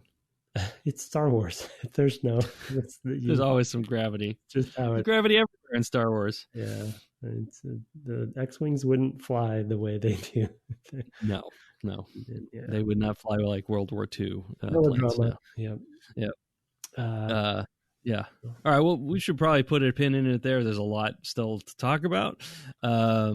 Maybe we will end up doing more episodes of this one than I had in mind, or maybe we'll just spill over into some interviews we have planned to talk about some of the things we haven't gotten to. We'll see how it goes. But I guess we should let's just keep rolling. Why not turn to the emails that we have? I've sent a couple over you. I have one. These are, of course, sent to devgameclub@gmail.com. And, of course, if you want to keep hearing my lovely singing voice, you can send us your singing reviews, or just any old ordinary review to whatever of those that you prefer, whatever platform you use, if it allows such a thing. So anyway, sir, why don't you go ahead and take away that first email? All right. Animal Crossing letters from Sam Thomas. Hi, Brett and Tim. I wanted to share a story with you about sending letters in Animal Crossing New Leaf on the 3DS. This was my first AC game, and I played pretty actively around time of release. Early this year, I remembered it and thought that my 10-year-old daughter might... Oh, no. Where is this going? This is amazing. I thought my 10-year-old daughter might be at a good age. It's not going where you expect. Okay. Although it could have. There's a lot. Okay. Go ahead. Might be at a good age to enjoy it. She was instantly hooked! ! A few weeks later, she came to me and told me that one of the animals showed her a letter from me, saying it was his favorite letter, and he carried it around everywhere he went. It was a letter I wrote about my dad when he died, and I used the game a bit as a journal during that time of mourning. I'm amazed that the game picked up on this letter as special, and it was... Sorry, I'm having a moment here. It was really neat that my daughter got to see what I wrote. However, I was also immediately horrified as I remembered that I had written several crude propositions to Fuchsia while experimenting with how the animals responded to letters. What if the game decided to show one of those to my daughter? Fortunately, she is now hooked on New Horizons and has discarded New Leaf. Crisis averted. Oh, that's an emotional roller coaster I just went through. Yeah, it's a lot. Thank you for the great show. I started listening to the first beta episodes last night, and it's amazing how much you guys nailed the format right from the beginning. I should also mention that Brett inspired me to give Kingdom Hearts another shot after giving up on the game 2 times previously. I understand, Sam. Now I'm a big fan, and the kids and I just finished Birth by Sleep last night. Sam, you just took me through the ringer in 4 short paragraphs. Yeah. Holy cow. See, there's a reason why I let you read that one. Yeah. Oh, my goodness. It's... Yeah, indeed. Thank you, Sam, for sharing. That is something that Animal Crossing actually in particular, and I remember, and I don't remember what format this was in or where I saw this. I think it was a comic that somebody had written about Animal Crossing contemporaneously, or maybe a year or two after. Which I don't remember now because I feel like I saw it on Twitter, so it would have been much later. But the original game, where they were playing it it's not something we talked a lot about because we didn't do it, but in the the same system co-op, right, of asynchronous co-op, I guess they called it. Yeah. And this person had lost their mother, and their mother had written them all these letters of just like, oh, hey, I found this piece of furniture. I thought you'd really like it. It was but from their mother who had passed, and discovering these letters after the fact. And you might have mentioned this, or you told me about it off air. I think I've told you about it before. I don't think it came up on the cast, but but those are just, I mean, it's humbling that we reach people at different times of their life, right? I mean, good times and bad times, and I've definitely had that come up numerous points in our career. I mean, we've both had Make-A-Wish Foundation visits to places we work, because at LucasArts we had that with Eric and Ben's game. We had something like that happen at Bethesda as well. 343. And I'm sure 343 as well, because people love the work that we do, which is so rewarding. And like I said, it's just humbling. I mean, this is really no other way for me to say it. It's just it's not something you're thinking about when you're making it, right? Normally, when you're making the thing, you're like we've alluded to, you're putting in the hours and you're just putting everything you have into it. But I think in part that's because we recognize how special the games can be for people. That it motivates, like, we are people who play games. We have these moments ourselves where we lean on a game in a tough time or something like that, and or that accompanies us through our life for a long period, as with an Animal Crossing game or something like that. And it just, I think that helps drive us to what we do, for good and ill at times. And it's a great mail, I think. It's a good kind of, I don't know if this is our last Animal Crossing letter or not, but it's kind of a good capper for that game as well, because the game is such a I don't want to say snapshot, but it's kind of it is this persistent-ish world that and Brett talked about going back to his previous town, from long ago as well.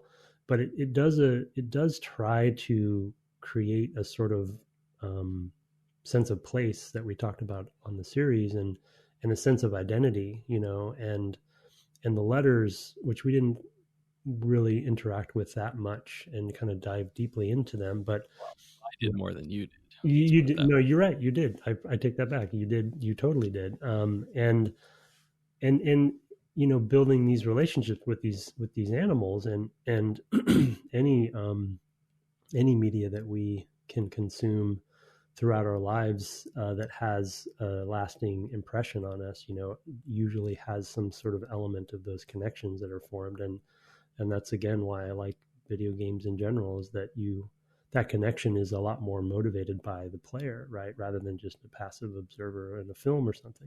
Films can still have just as big an impact, but there's just something different for me about it.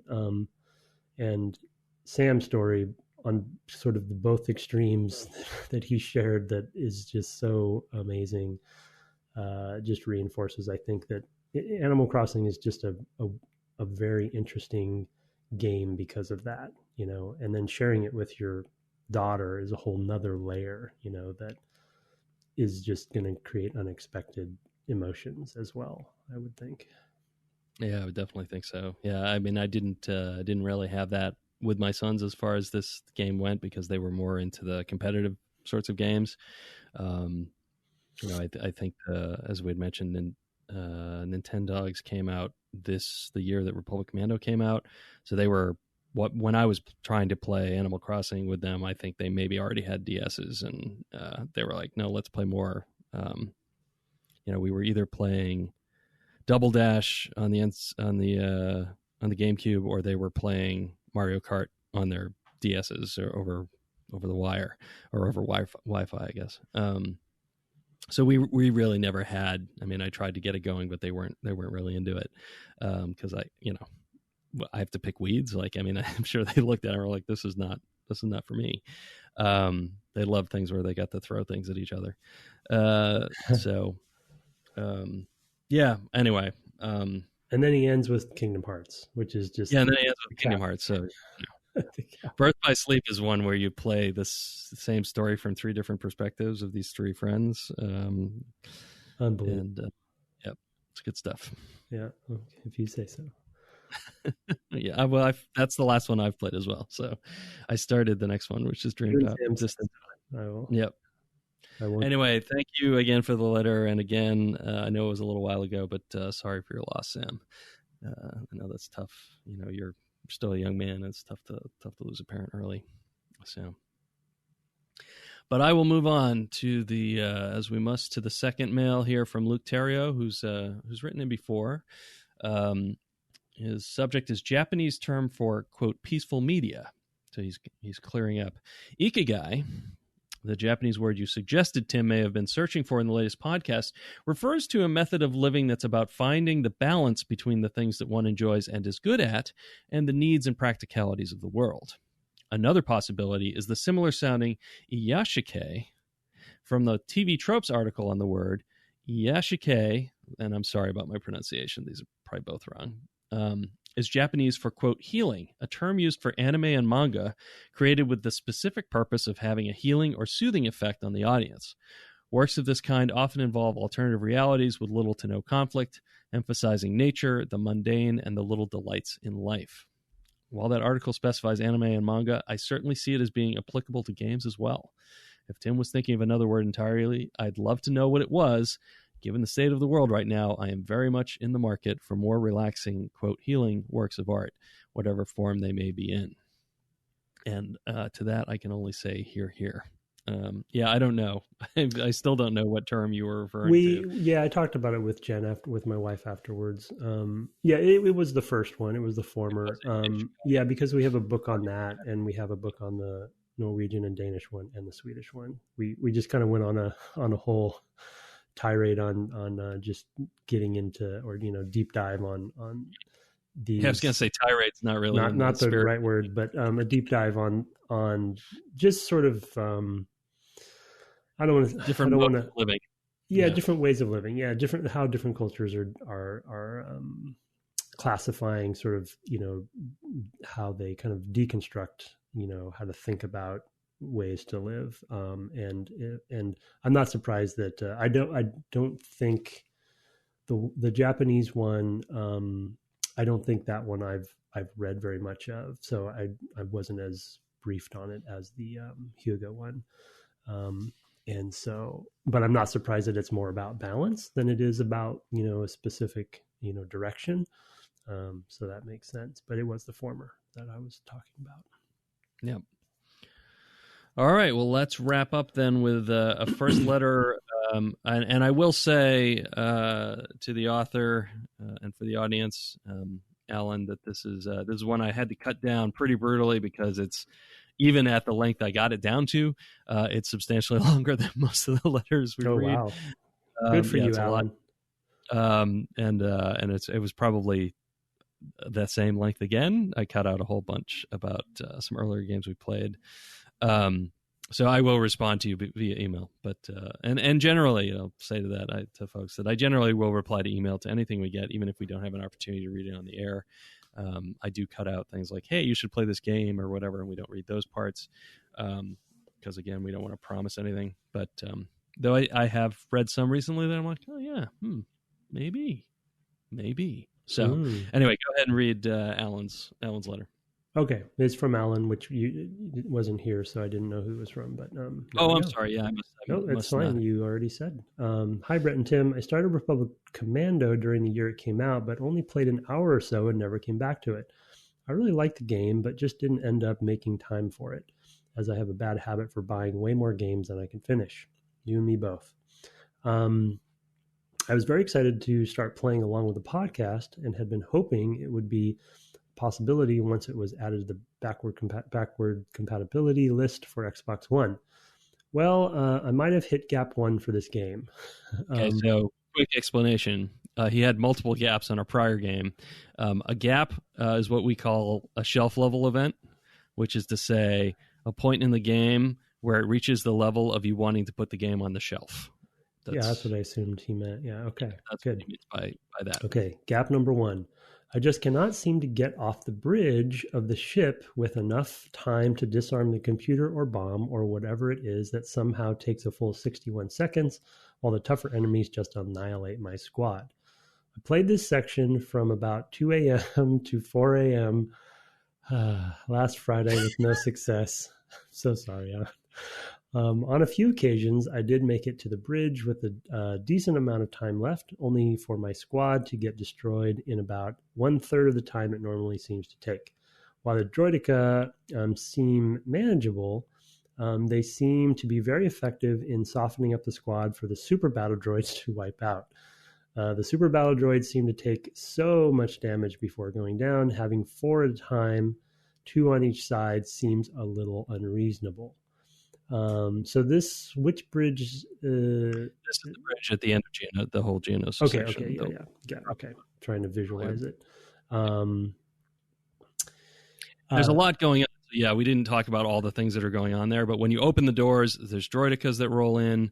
They roll in from the door opposite from where you come in. There's a couple like regular droids there. There are turrets. I think 3 turrets in this room. The turrets are pain in general, and one of the turrets here killed me multiple times before I even realized it was there, and that might have been what was getting his squad, because there's one on the wall next to where you come in. Yep. So like there's a lot going on, and like he said, then the super battle droids come in. So I will continue. Sec. One question I forgot to ask you that I will ask Alan as well. How much do you use grenades and all the different grenade types? Oh, I use them all the time. Okay. Because I feel like that is I'm one often running low on them, but yeah. Yeah, because we didn't talk about it in the episode, but just as a brief teaser for maybe we'll talk more deeply next episode. But we heavily use what I guess I'll call damage type design, meaning certain damage types are really effective against certain kind of rock paper scissors. We did a Pokemon thing. Yeah. Mm-hmm, yep. And other shooters do the same thing. So, and I only bring that up in that if you use EMP grenades against droids, they're very effective. So, I don't know. Anyway, I'll read on. That being said, my squad did somehow manage to finish the 61 seconds and take out a number of enemies. So what did I do? I got turned. I'm sorry to laugh, Alan. I got turned around and ran into the far door that apparently is not an exit, frantically trying to figure out how to advance the remaining 20 feet, yards, meters, while the timer counted down. This happened around 3 a.m., but I thought I had the run figured out. After another hour or so, I had to give up. Early tea time. Wow, you had a tea time and you were up at 4 a.m., 3 a.m.? No, at that point, why not just play on through? I mean, you're yeah, right. You're already crushed for that tea time. Based on howlongtobeat.com, this game doesn't seem overly long to finish, but I'm not sure I have the patience to continue this bridge assault for another couple hours. Maybe I just need to wait 8 more years. In fact, I'm actually nervous that if I started back up, that I'd be thrown back to some such early save point, which seems like it happened to Brett anyway. I know you guys briefly addressed difficulty in episode 1, pun intended, but have either you left a game for a while due to difficulty, but have no problem with the section after putting it down and coming back? How many games solve this in the background by making it a little easier after the player fails a certain number of times? I think I might rather be tricked rather than having to swallow my pride and press the easy button. Here are a few other general thoughts on Republic Commando. 1, the Xbox One load times are so fast compared to the original Xbox, it doesn't give me enough time to read all the loading screen filler. For those that don't have prompts. 2, it didn't bother me to have the pop-up tutorial interruptions, but there are so many things to learn right away. It's a little overwhelming. Agreed. 3, I normally don't care too much. By the way, on that second one, these days we would just dole that stuff out over multiple levels. We just did too much in one level. For sure. It's kind of 101 stuff now. 3, I normally don't care too much about controller button customization, but I really appreciated it in this game, especially swapping the order and jump buttons. A has to be jump. I told you it was going to come up. I think I also moved the grenade cycling and throwing to the bumpers, but don't remember where they were originally. 4, I remember from a long time ago, that there were general strategic orders that could be given to the squad. But after it came to the tutorial, I couldn't find in the control menu. After a while, I got fed up, paused the game, dug out my original Xbox copy so that I could check the instruction manual. I miss instruction manuals. Yes, we talk about that sometimes. When I was a kid, I loved reading them on the way home from the store so that I was well prepared to play when putting that cartridge in the system. Thanks for picking this game for the podcast. Even if I give up on the bridge, I'm happy to have gone back to satisfy my curiosity on a game that I had only dabbled in previously. Best regards, Alan. Yeah, that was a lot, and that wasn't even the whole thing. So, thanks for devoting the time, Alan. You're definitely a committed fellow with your 3 to 4 a.m. Attempts. So I'm so sorry for you. Yeah. Okay, so do you have a game where you've? Countless games like that. It's a great question, and I'll have to give it a think. Maybe if you have one, but this happens to me all the time. In fact, it happened to me just recently. What was I? Yeah, I have that happen for sure. The one that I can remember was I spent, but it took a long time to get to the point where I just came back and could just do it. I'm sure it's happened on the stream as well. Normally it happens the other way, like it did last night. But I think there have been times where I just come back and it's like, oh, and I just did it. Like I just did it the first time. I have 2 actually. Yeah, that I just thought of. The one that comes to mind is with Super Mario Galaxy, which is the only 3D Mario game I've ever gotten all the stars on. Oh.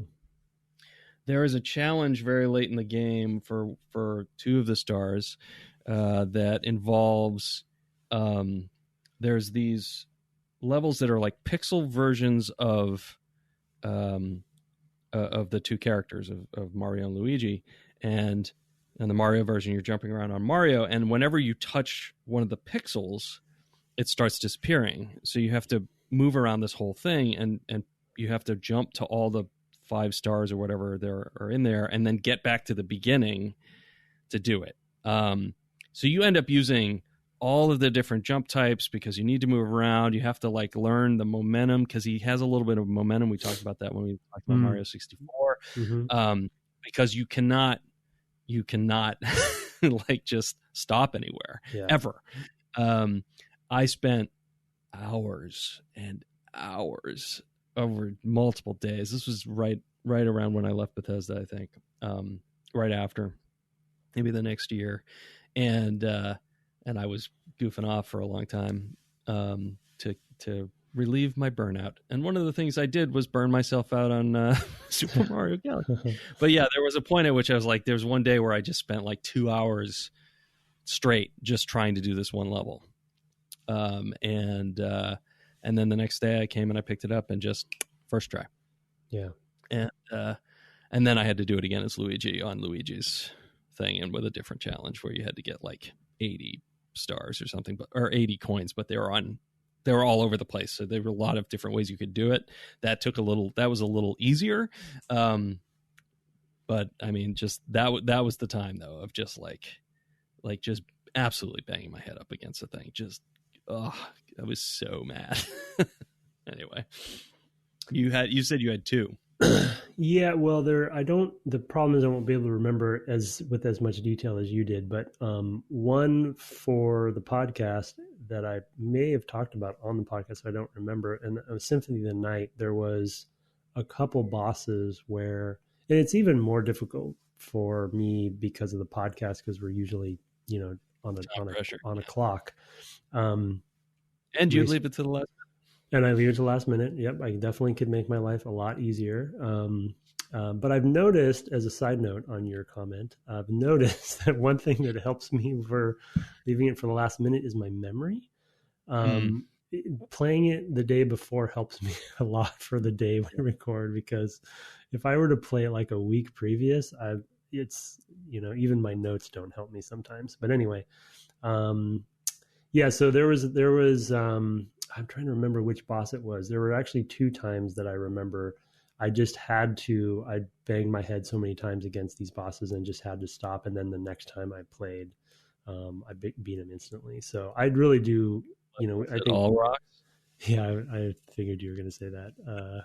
How do you say that again? Raw rocks? Geez, that's an inside podcast joke.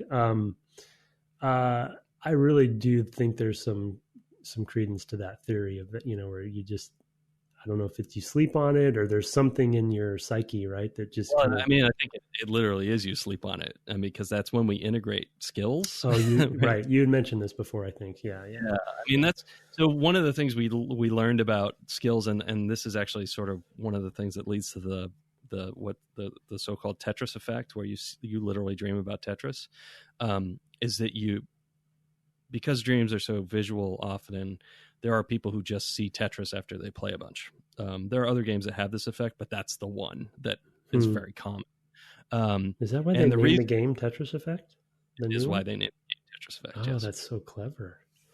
And yeah, because it's sort of a trippy, dreamy version of Tetris. Yeah, I didn't know it. I didn't know that term. So yeah. It's literally referred to as a Tetris effect. Well, it was discovered, not the Tetris effect part of it, but it was discovered that that's what's going on in dreaming by a neurological researcher years and years ago who had electrodes in like a rat or mouse brain, from a still living animal.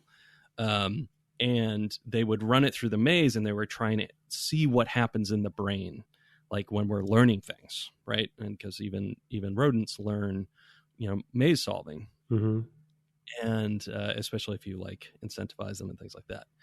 And they were turning around; they were doing some other work when they thought the animal was asleep, and they started hearing. They had hooked up like an audio box so that they could hear neuronal firing, just like that there were neurons firing. And it started doing that, and they turned around. They're like, "It's not in the maze. What's going on?" And it was just lying there asleep, but it was still picking up the clicks. But it was running the race in its brain. Wow.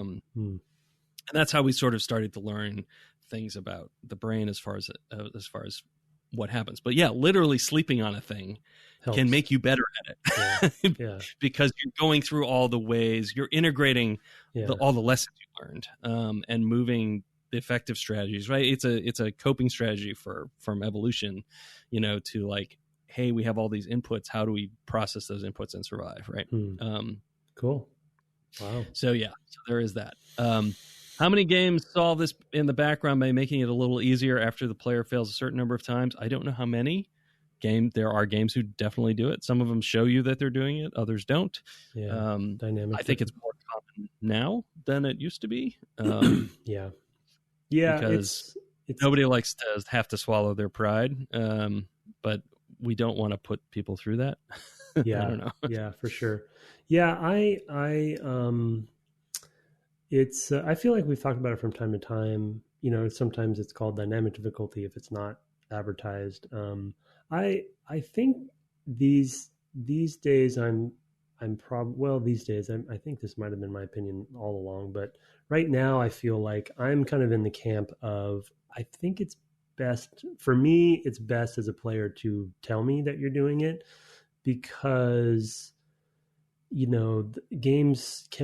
people can often be playing games for the skill side of it too. And if you change the challenge on them without them knowing, there's no way for you to know their intention, right? Like Alan is frustrated by the bridge, but there could be somebody else who's exhilarated by the bridge being so hard and they want to finish it the way it was intended to be finished, And if you're doing it automatically, there's a chance that certain audience members, you're taking that away from them.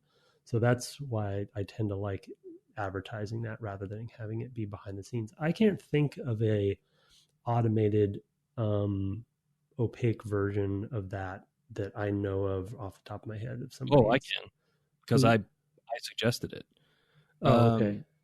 So the PlayStation 2 Spider-Man 2 game. Oh, yeah, Jamie Frickstrom worked on. He was the lead designer. They had we had started to get to know each other by playing chess online at that time. In fact, it was at E3 in 2004 where I first met Jamie in person. How funny! And he was working on Spider-Man 2 at that time, and in that fall, I would come home and he was learning to play chess. He had a blog and I was reading it and whatever. And he said, "Hey, if you're up for chess, I play on this server and blah, blah, blah." So we started playing chess and started a friendship that continues to this day. And we would just talk about whatever. And because we were both in the games industry, that often that would be, well, what are you working on? And that sort of thing. And he said, "Oh yeah, we're having this problem now where in Spider-Man, we have these missions where you have to chase black cats." Yeah, sorry, probably black cat. Yeah. Mm-hmm. But because I don't know, and they're wall missions for a lot of people that they just can't get fast enough at the traversal. And I said, well, and this was difficulty has been a thing I've long studied and I've written about and have been posted on industry blogs and stuff about. And I said, and so I had a whole ream of stuff to pull from. And I said, but what you could do there is just pay attention to their failure and slow her down. Yeah. And so that game, literally, I'm in the credits for that game because, as Jamie says, I couldn't give you cash, so I gave you credit. And I'm just there and no thanks or something like that, my dad asked me years ago, why I saw you're on a Spider-Man game and in your credits on like Moby Games, and he said, "What, you didn't work, and they're down in LA or whatever I saw." I said, "Oh no, oh that's funny. Because I didn't actually know, this was several years later. I didn't actually know. I had played the game, but that was one of the games that I played just like as a decompression game. Yeah. And because I just would swing around in it, I wouldn't even necessarily play. I never finished it. I just kept doing the swinging. And I asked Jamie about it. I was like, "Oh yeah," and that's when he dropped the cash and credit line. But nice. But yeah, so that's definitely a game that does that. There are and others, it does for sure. Definitely there are other games that do it, but it does it. I think it's a good thing to do for the challenges that aren't the core experience. So I'm not sure I would disagree with you. I do. Yeah, I agree that it's better to be transparent to the player, but I think there are cases where it makes sense, and this will actually bear on the final topic to talk about. But I think in cases where you're diverging from sort of your core gameplay, and especially in a big mass market game, it's okay to give the player an assist, I think, especially if they're demonstrating failure.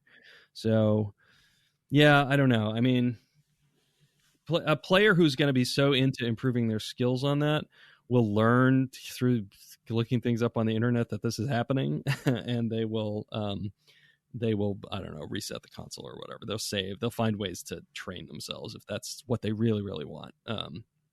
And they're a Spice Girl.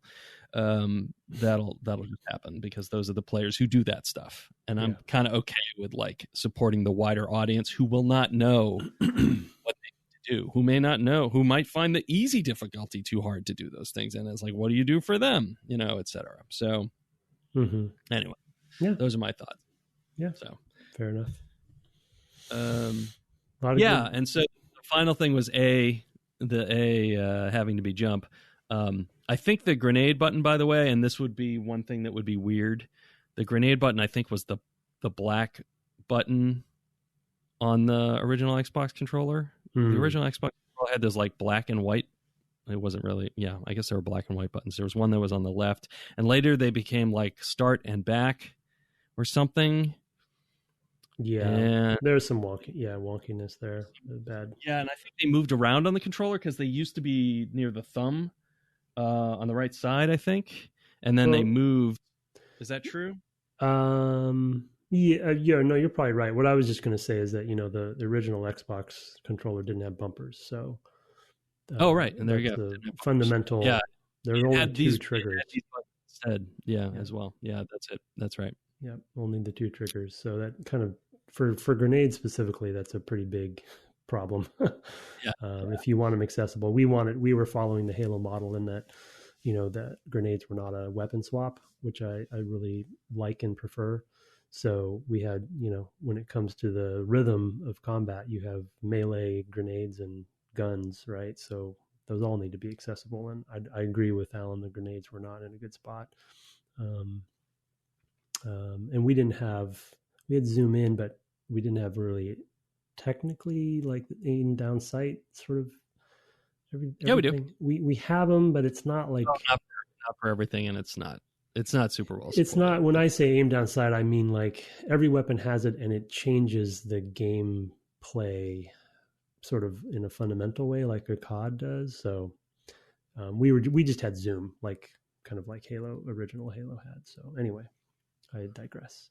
But yeah, so we ran out of stuff. As far as the A being the jump button, I take a similar. So I was on the side of A being the action button or the squad button, basically, because, and this was my argument at the time, the key thing that you're supposed to be spending your time doing should be the primary button, and that was coming from more of a PlayStation player as well, where it's literally in the TRCs, the technical requirements for the PlayStation, or was at the time. I haven't read one in years, but it's literally in there that like you should make it's not required, but it's advice. Like you should make the most important action in your game the X button, or if you're near Japan, it's the circle button. For whatever reason, the cultural difference, hand sizes, I don't know. So my thinking was, well, if we're trying to appeal to a wide audience of mass market people who don't necessarily play shooters but love Star Wars, we should follow guidelines of like, we want you to be spending time doing that. Because you're not a Halo, COD, etc. player, you're a Star Wars player. Like, so we want you to focus on the thing that's really important and put that as the natural A button, was my argument.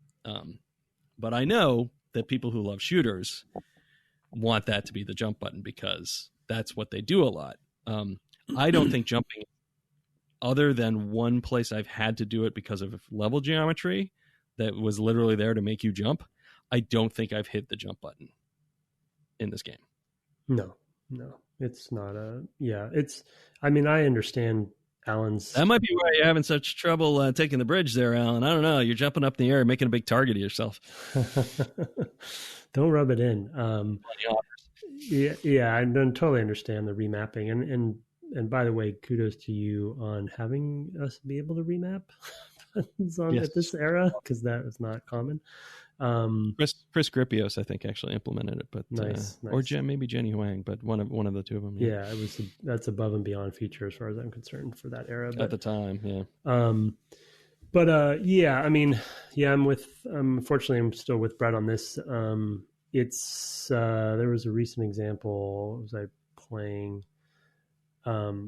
There's just I'm playing Ghost Recon right now, and they don't have jump at all in that game, and it does take any time when a game bucks the trend, and that was the debate obviously, and it actually always is the debate. Is sort of like what is the common design for something like that in the industry right now, and then as Brett said, you're then choosing to weigh bucking that trend for the priority of the design in the particular game. And so I think I have become, as a player, I'm speaking as right now, I've become accustomed to giving the game a little bit of time to get used to whatever trend they bucked.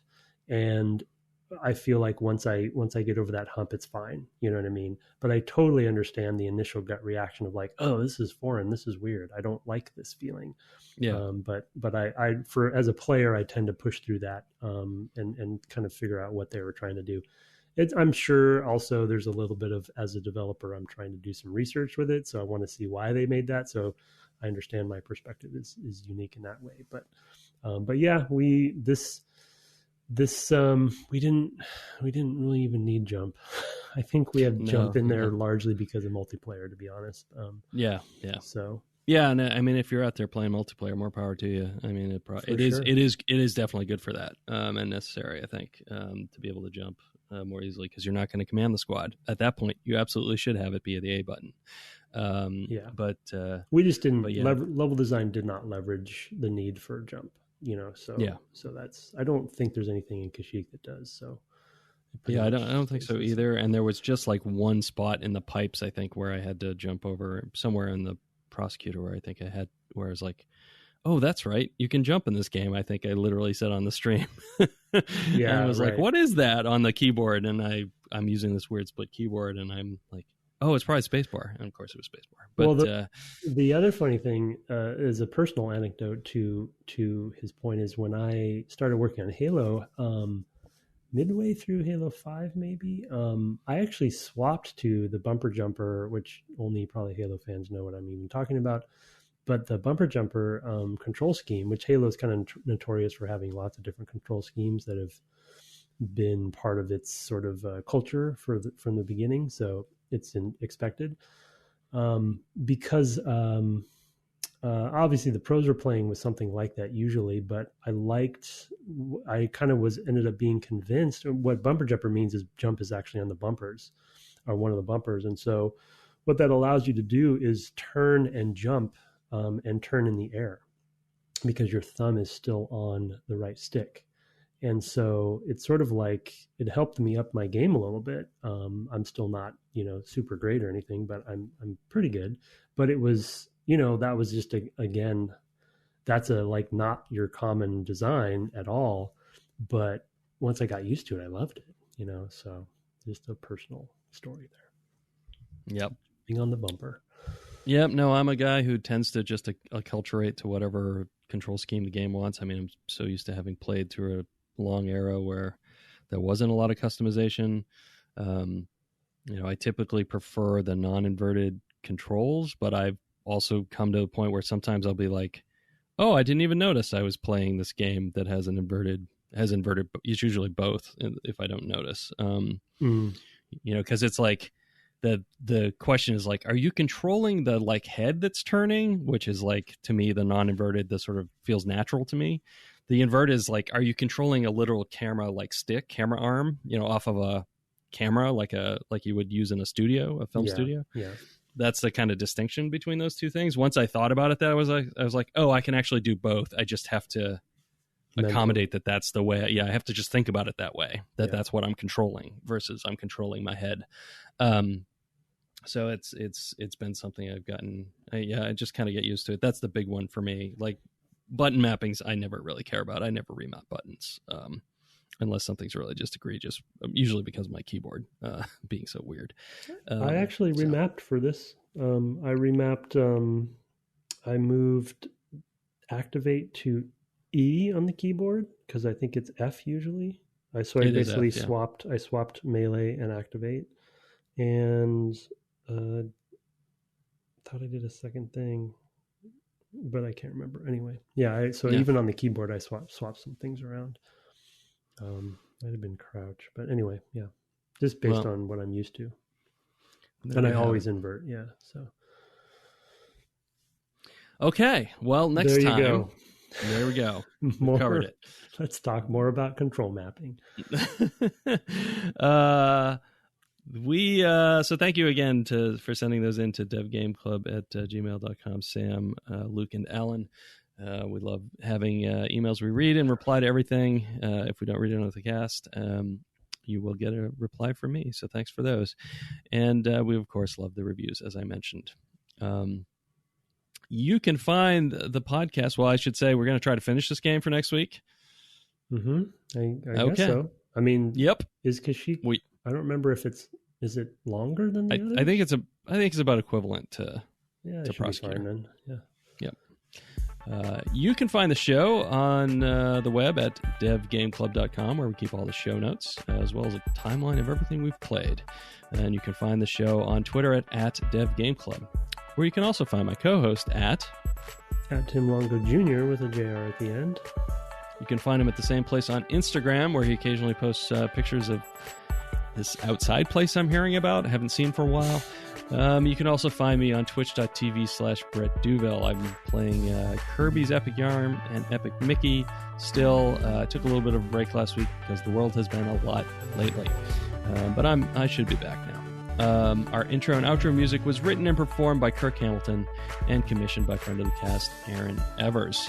Have fun using a bowcaster to pin your enemies to the walls this week, and good night. Good night.